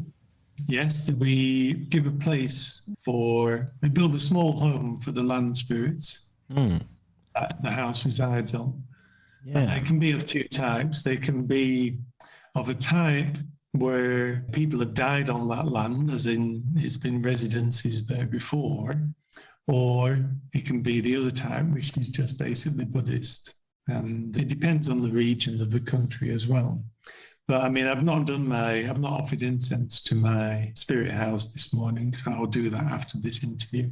Oh yeah, please don't delay that. It's a nice way to connect, and it's a nice way to practice the connection that you have with any spirits that are around. Right. Yeah, I've come across several different what are called fairy houses in this one state park here in Connecticut. So that's what came to mind when I saw this. And yeah, I think there's a theory that the people who settled in the British Isles initially maybe came from as far away as India. So who knows? Maybe there's a connection there. But yeah, it is interesting the difference is that here they have to be kind of spiritually constructed. There is magic underneath the spirit house to kind of make the land spirit nice. It's probably a sandwich or something. There's takrut. Takrut is a piece of metal with a spell on it underneath the spirit house, and the Ajahn bless that spirit house, and it's there. It's within that spirit house, and they have to face a certain way. They like certain plants next to them. Mm-hmm. They like certain offerings, 5 incense. And you've got to be careful if people come here and buy a spirit house and just put it on the land. And, you know, wandering spirits can end up living in them. And, you know, you kind of need to know a little bit about what you're doing. But if they've done that, we can also make candle magic to help control any uppity land spirits and put them and keep them doing the job that they're meant to do. because one of the strengths of this region in particular, its main strength, is candle magic. And the range of what's available is just phenomenal. Wow. Yeah, I recently heard a folk tale that talked about how in England, at a certain period in history, they would measure a man that was going to be hanged with a piece of wick, and then they would make a candle at that size and burn it to sort of help his spirit pass on after he was hung. Wow. And I'm wondering, I didn't know that. well, is there any sort of ceremonial practice to making candles, or are the colors of different candles important? The colours are, there's only really three colours, yellow, red and black. Okay. And, and there is a specific colour for the type of the candle. The wick has to have a certain amount of threads in it for each different type of candle. And the wick is wrapped in a spell, basically. And it can be pretty complex, these spells. And the best ones I use are Jan Dewey for most of my candle magic. And he writes the spell by hand, and constructs it by hand, and sends a photograph to me of the spell to send to the person who's brought the magic, and their name is within the spell. And Thai candle magic is awesome. Lana, particular Northern Thai candle magic, is awesome. And a lot of things can be solved with it. Yeah, There's not many people actually do it by hand. They'll have one printed, or, for the famous candle types, they just have one printed and then bless it, which is all right, depending on the quality of the ajan involved or the monk. But to have somebody actually handwrite it and recite kata while they're doing it is really very special to find in this modern world. Yeah, no, I always try to, when I do buy candles, try to buy them from a certain local company that I know has a certain care that they put into making the candles. But yeah, I think there's sort of mass produced, it's like a Spanish glass. It's all written in Spanish with like a picture of Jesus on it, right? This is like this is like the trope, that's like what people get around here when they pass it. You'll see like 100 or however many people were there at their memorial. They'll leave all these Jesus candles at the site of their passing. So sometimes you'll drive by this on the road, you'll see a bunch of candles where a person died. Is there any practices around that if somebody dies or is murdered? It was on TV yesterday morning, actually. We were watching that. Somebody died, couldn't get out of the car, it crashed and couldn't get out of the car in the ditch, and they died overnight. So the family went there and they chanted to help the spirit understand that they've died, because often the spirit doesn't know they've died, and to try and move on. And then the monks went back and did the same job as well, because ghosts like that can be dangerous. They can make people crash and affect their focus when they're going past the area. And you drive past certain areas in Thailand, there'll be hundreds of spirit houses, all housing wandering spirits or spirits of people who died on the road. Wow. In an attempt to stop them killing other people. Are there any sorts of warnings to travelers to warn them that they're about to go through an area that could have... Be careful. They should have a sign like, be careful of ghosts, or maybe the zombie. Well, I would love to know. I mean, geez, yeah. I'd love to see that, Mark. Oh, wow. No, but you will hear people pump their horn when they're going past. Okay. Wow. To make a loud noise to scare the ghost away. Now, are there any, on the point of travelers or people on journeys, are there any certain types of magic that go with being a traveler? Any sort of blessings or deities that you need to be in good alignment with? Well, there's actually magic for traveling to keep you safe while traveling. Comprise is called, and we did one of those, which is sold with if you buy that, you actually get the PDF of the Supernatural Thailand for free, because it is a travel book, so we wanted to keep people safe. while they are traveling, because, Thai roads are not Thai driving is not the best, shall we say, and roads can be very dangerous. So, and so you just need a takrut, or you need a high Buddhist amulet to try and keep you safe, and that works anywhere. Works in the States, it'll work anywhere. Yeah, that's what I was about to ask. As we're winding down here, I know you probably want to get on with your day as it's just starting here. Mine's sort of coming to a finish, but how applicable is all of this to people? I mean, obviously we want people to come and experience Thailand themselves, but if they can only take a book home with them or maybe even an amulet, how effective, can they find parallels? Obviously we've discussed a couple of them today, but can they find parallels in their own community and begin to maybe, because I'm sure there's people who are, immigrants who maybe want to, feel a connection that could be lost over a couple generations, right? People have become Americanized, or even, I don't know how many Thai actually emigrate to other countries, but I've met. Well, the 77th province is actually LA. Oh, wow. Okay. Big Thai community there. Well, then, we yeah. just had a young lady come back wanting to go and get the best traditional tattoos she could find, because she's exploring shamanism, and it's a shamanistic society with a Buddhist overlay here. It's animist, Right. I think really, we're going back to again what I said earlier. I think if you like it, just dip your toe in. Don't think so much about it. The first job I have is to try and stop people putting themselves at the center of the magic. I think that's the first job, to get out of putting yourself there. Right. So the important thing before that is just to start and try it. If you like it, if you're suited to it, continue. But it is a journey. Even having amulets is the start of a journey.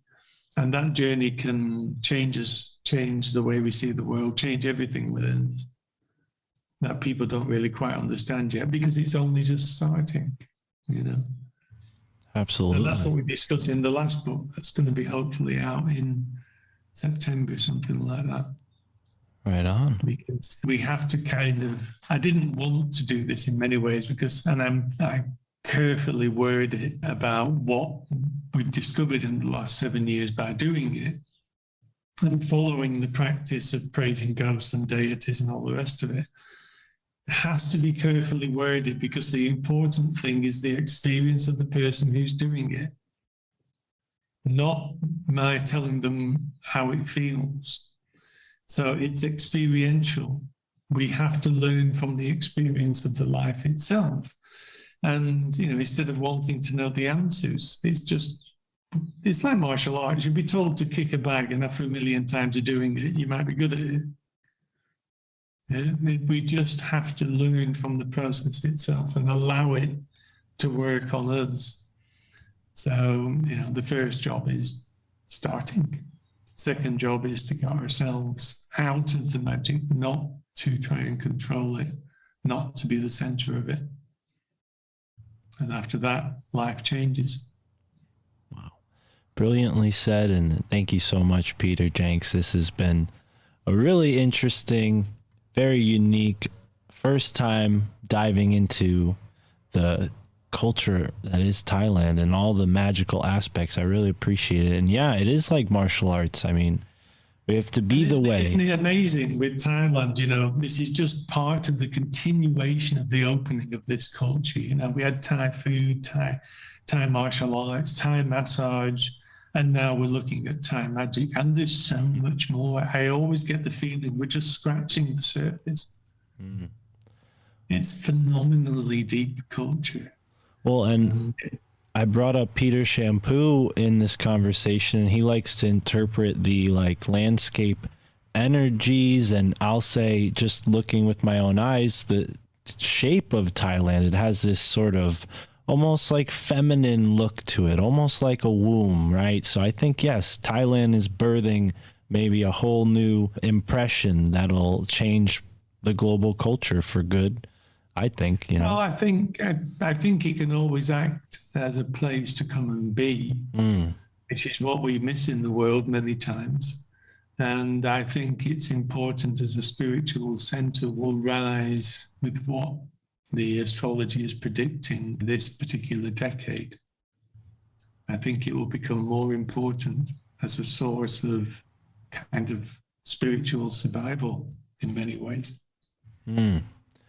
Yeah, and to that point, I mean, it's definitely something you and Gordon touched on in your conversation on Rune Soup. I recommend people go and check that out because, yeah, there's a lot that people need to consider moving forward into this new world that we're heading into. And yeah, I think everybody knows stuff's coming. Yeah. But having an indication of what it might be can help with deciding what to do with life, and rather than stressing about it. It's going to happen anyway. I mean, you know, in some way, shape or form. Can't avoid that. We just have to work out what the hell we're going to do. And I think the process of working out what the hell we're going to do might just save the planet. Yeah, it's always at the final hour, right? Well, yeah, we're on the edge. We're just walking a bit of a tightrope at the moment. Yeah. Wow.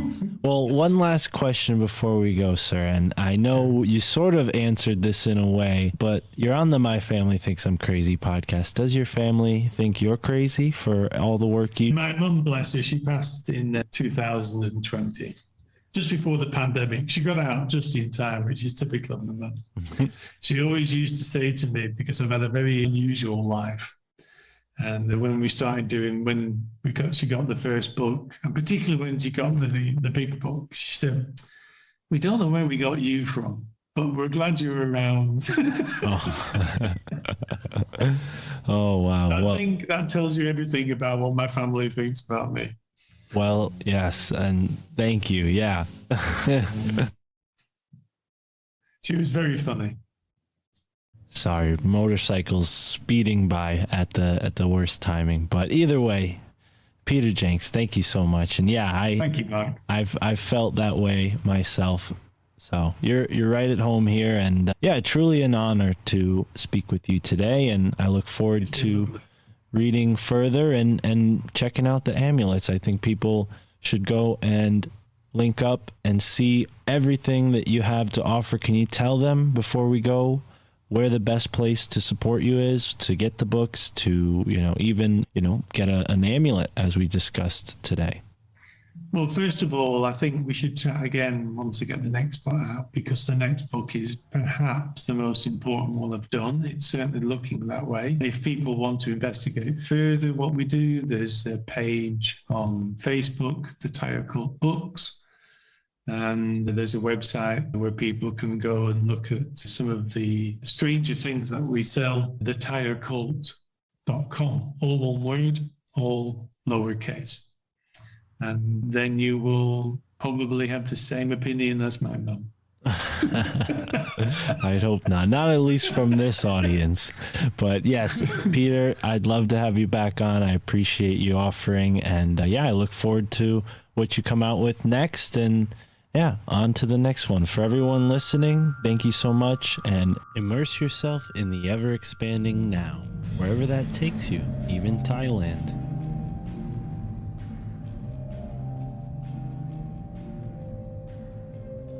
All right, and what a truly fascinating conversation with Peter Jenx, and all the way across the world.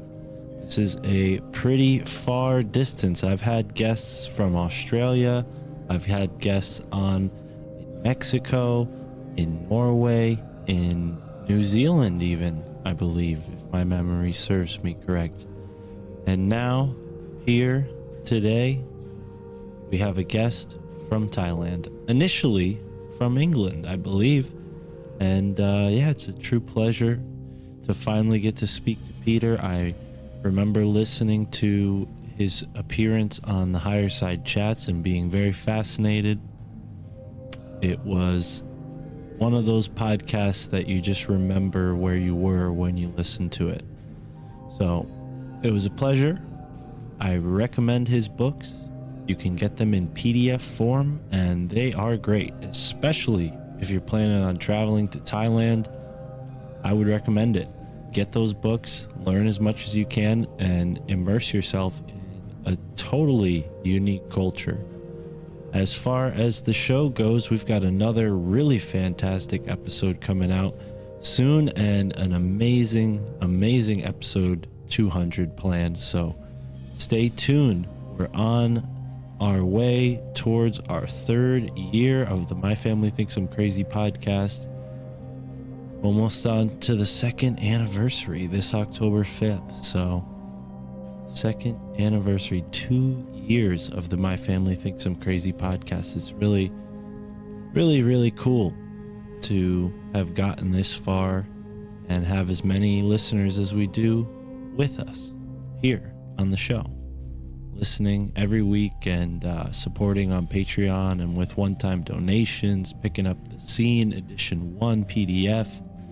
It's really touching, and I appreciate it from the bottom of my heart, every single one of you who spend your valuable time listening to the show. I hope you get a lot out of it, and I hope you get a lot out of this next episode that's coming out. I recorded it today, and I decided it was so great that it's not going to wait. It's going to be on the Patreon immediately, and it's going to be on Rockfin immediately, and it's going to be out this Thursday. So stay tuned and look forward to that. A big guest. And it's only going to get better from here, folks. 2 years in, we got a long way to go from here. Many goals. Still haven't accomplished all of them. And even if I do accomplish some, I'll be setting 2 for every 1 goal that I accomplish. That's how you strive. That's how you keep yourself alive, mind, body, and soul, and stay away from the hive. Yes, we can swarm together, but let's not forget and remember to be an independent bee.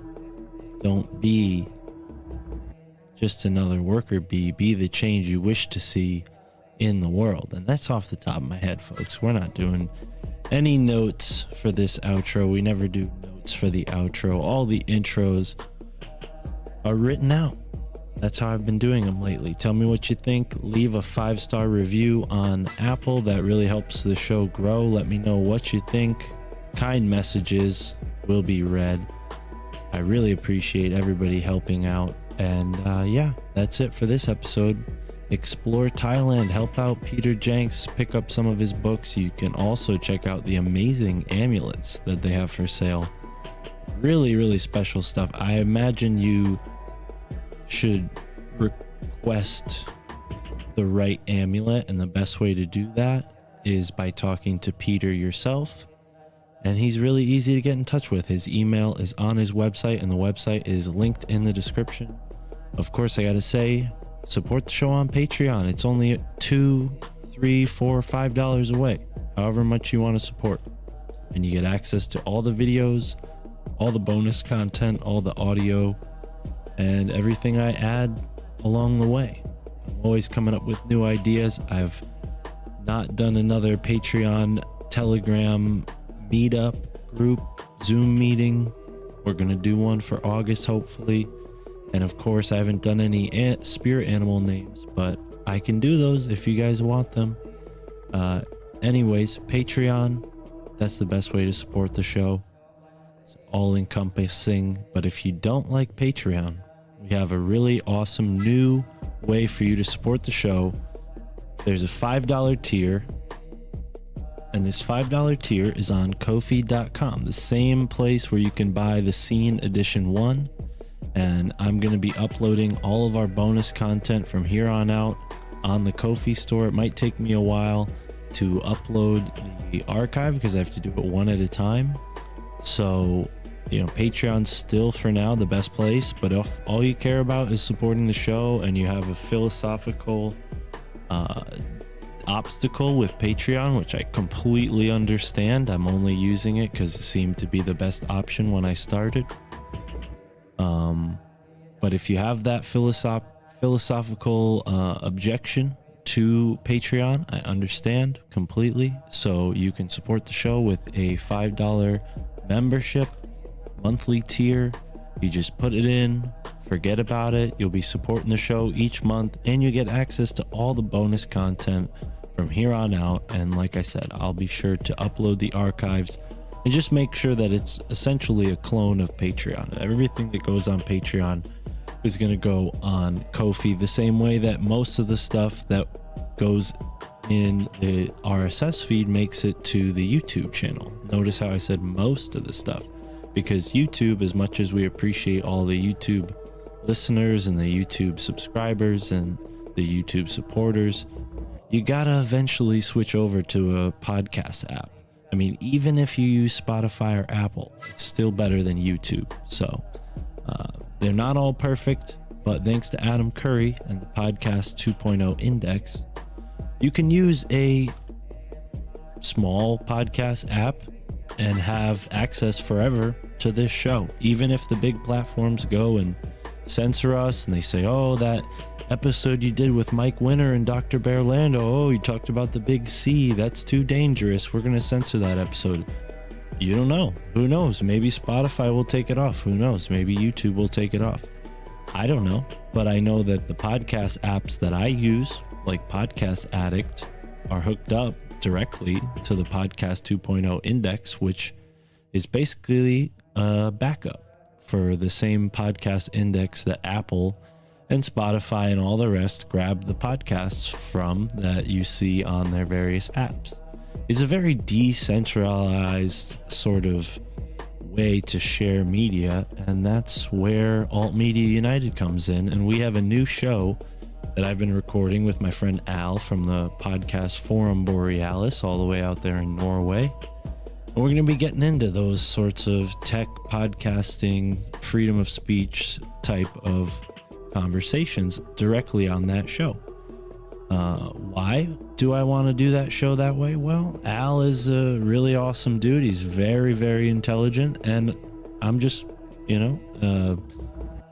American cultural product that's deprogramming himself, and it's cool to have his European perspective. As much as I enjoy speaking with all of my friends from here in the States and Canada, I enjoy podcasts like this episode with Peter Jenx, talking to someone who's all the way in Thailand, learning about his culture that he is a, sort of an immigrant himself to.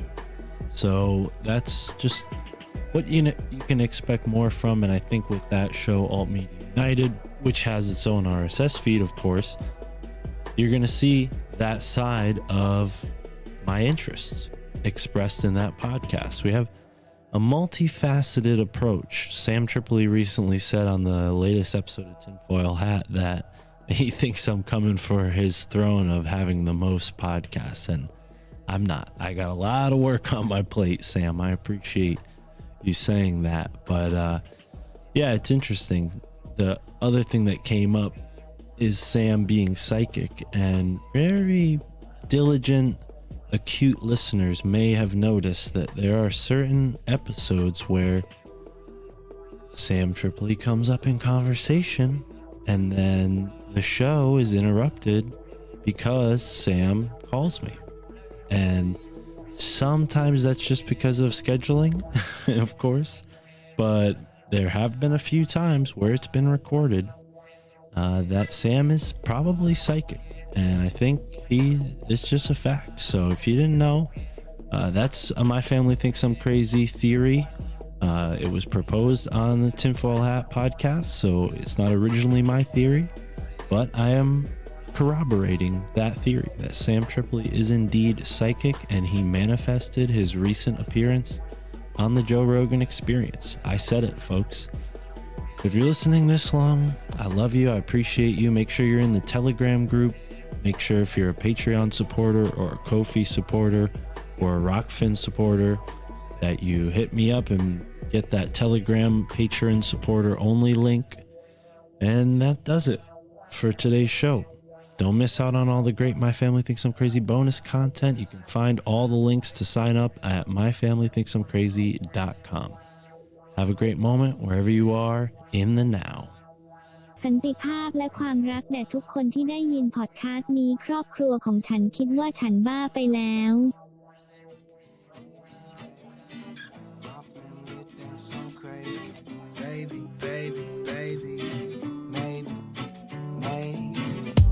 I'm a little extraterrestrial, trying to stay human in a cesspool of professionals. But I confess too much off of the tongue. All my aunties and my uncles shield the ears of the young. I be saying shit and they don't know where it's coming from. In like 100 years we went Zarbon from guns. Check the facts, check the Fed, check the stars. Stanley Mines was murked for a water fuel cell car. They each their own, you can stick with your old ways. But eat the rich and drink the motherfucking Kool-Aid. And I can see the red on your lip stain. White skin, blue collar, pure American made. Fuck it. You can keep your blood-soaked heritage and run the soul off the moon-landed narrative. Yeah, my girl thinks that I'm embarrassing. My folks think I'm nuts, but never question the parenting. Stuck in bed, so my boss thinks I'm lazy. Connecting dots, but it's all kinda hazy. I'm on the internet, feeling like I'm Dick Tracy. My pap thinks I'm un-American and shady. Yeah, I'm feeling unhinged lately. Encounters of the fifth kind on the daily. You could tell me that the president's an alien, it wouldn't faze me. My family thinks I'm crazy. Baby, baby, baby. My family thinks I'm crazy. Baby, baby, baby. You might think that I'm off in the deep end. One too many Netflix docs on the weekends. But check the budget for a military defense. Tell me we ain't scared of something not within reason. Steel beams, another 1492. And 9/11 was the red, white, and blue. And you be lit off the floor ride and ain't got a clue. All your dreams just shit on a Rockefeller shoes. Don't believe a damn thing a politician ever said. Ain't one brick left to gold up in the Fed. They still got bricks of cocaine to make crack. Oxy's killing the working class, FDA's whack. Talking like this, got kin talking behind backs. Too much to unpack, so they talk smack. And I'm just trying to converse with my clan, but it ain't fam. So I'm here setting up camp. Stuck in bed, so my boss thinks I'm lazy. Connecting dots, but it's all kinda hazy. I'm on the internet, feeling like I'm Dick Tracy. My pap thinks I'm un-American and shady. Yeah, I'm feeling unhinged lately. Encounters of the fifth kind on the daily. You could tell me that the president's an alien, it wouldn't faze me. My family thinks I'm crazy. Baby, baby, baby. My family thinks I'm crazy. Maybe, maybe, maybe. Just maybe. Stuck in bed, so my boss thinks I'm lazy. Connecting dots, but it's all kinda hazy. I'm on the internet, feeling like I'm Dick Tracy. My pap thinks I'm un-American and shady. I'm feeling unhinged lately. Encounters of the fifth kind on the daily. You could tell me that the president's an alien, it wouldn't faze me. My family thinks I'm crazy. Yeah, I think one thing I've learned is you can't rule anything out. So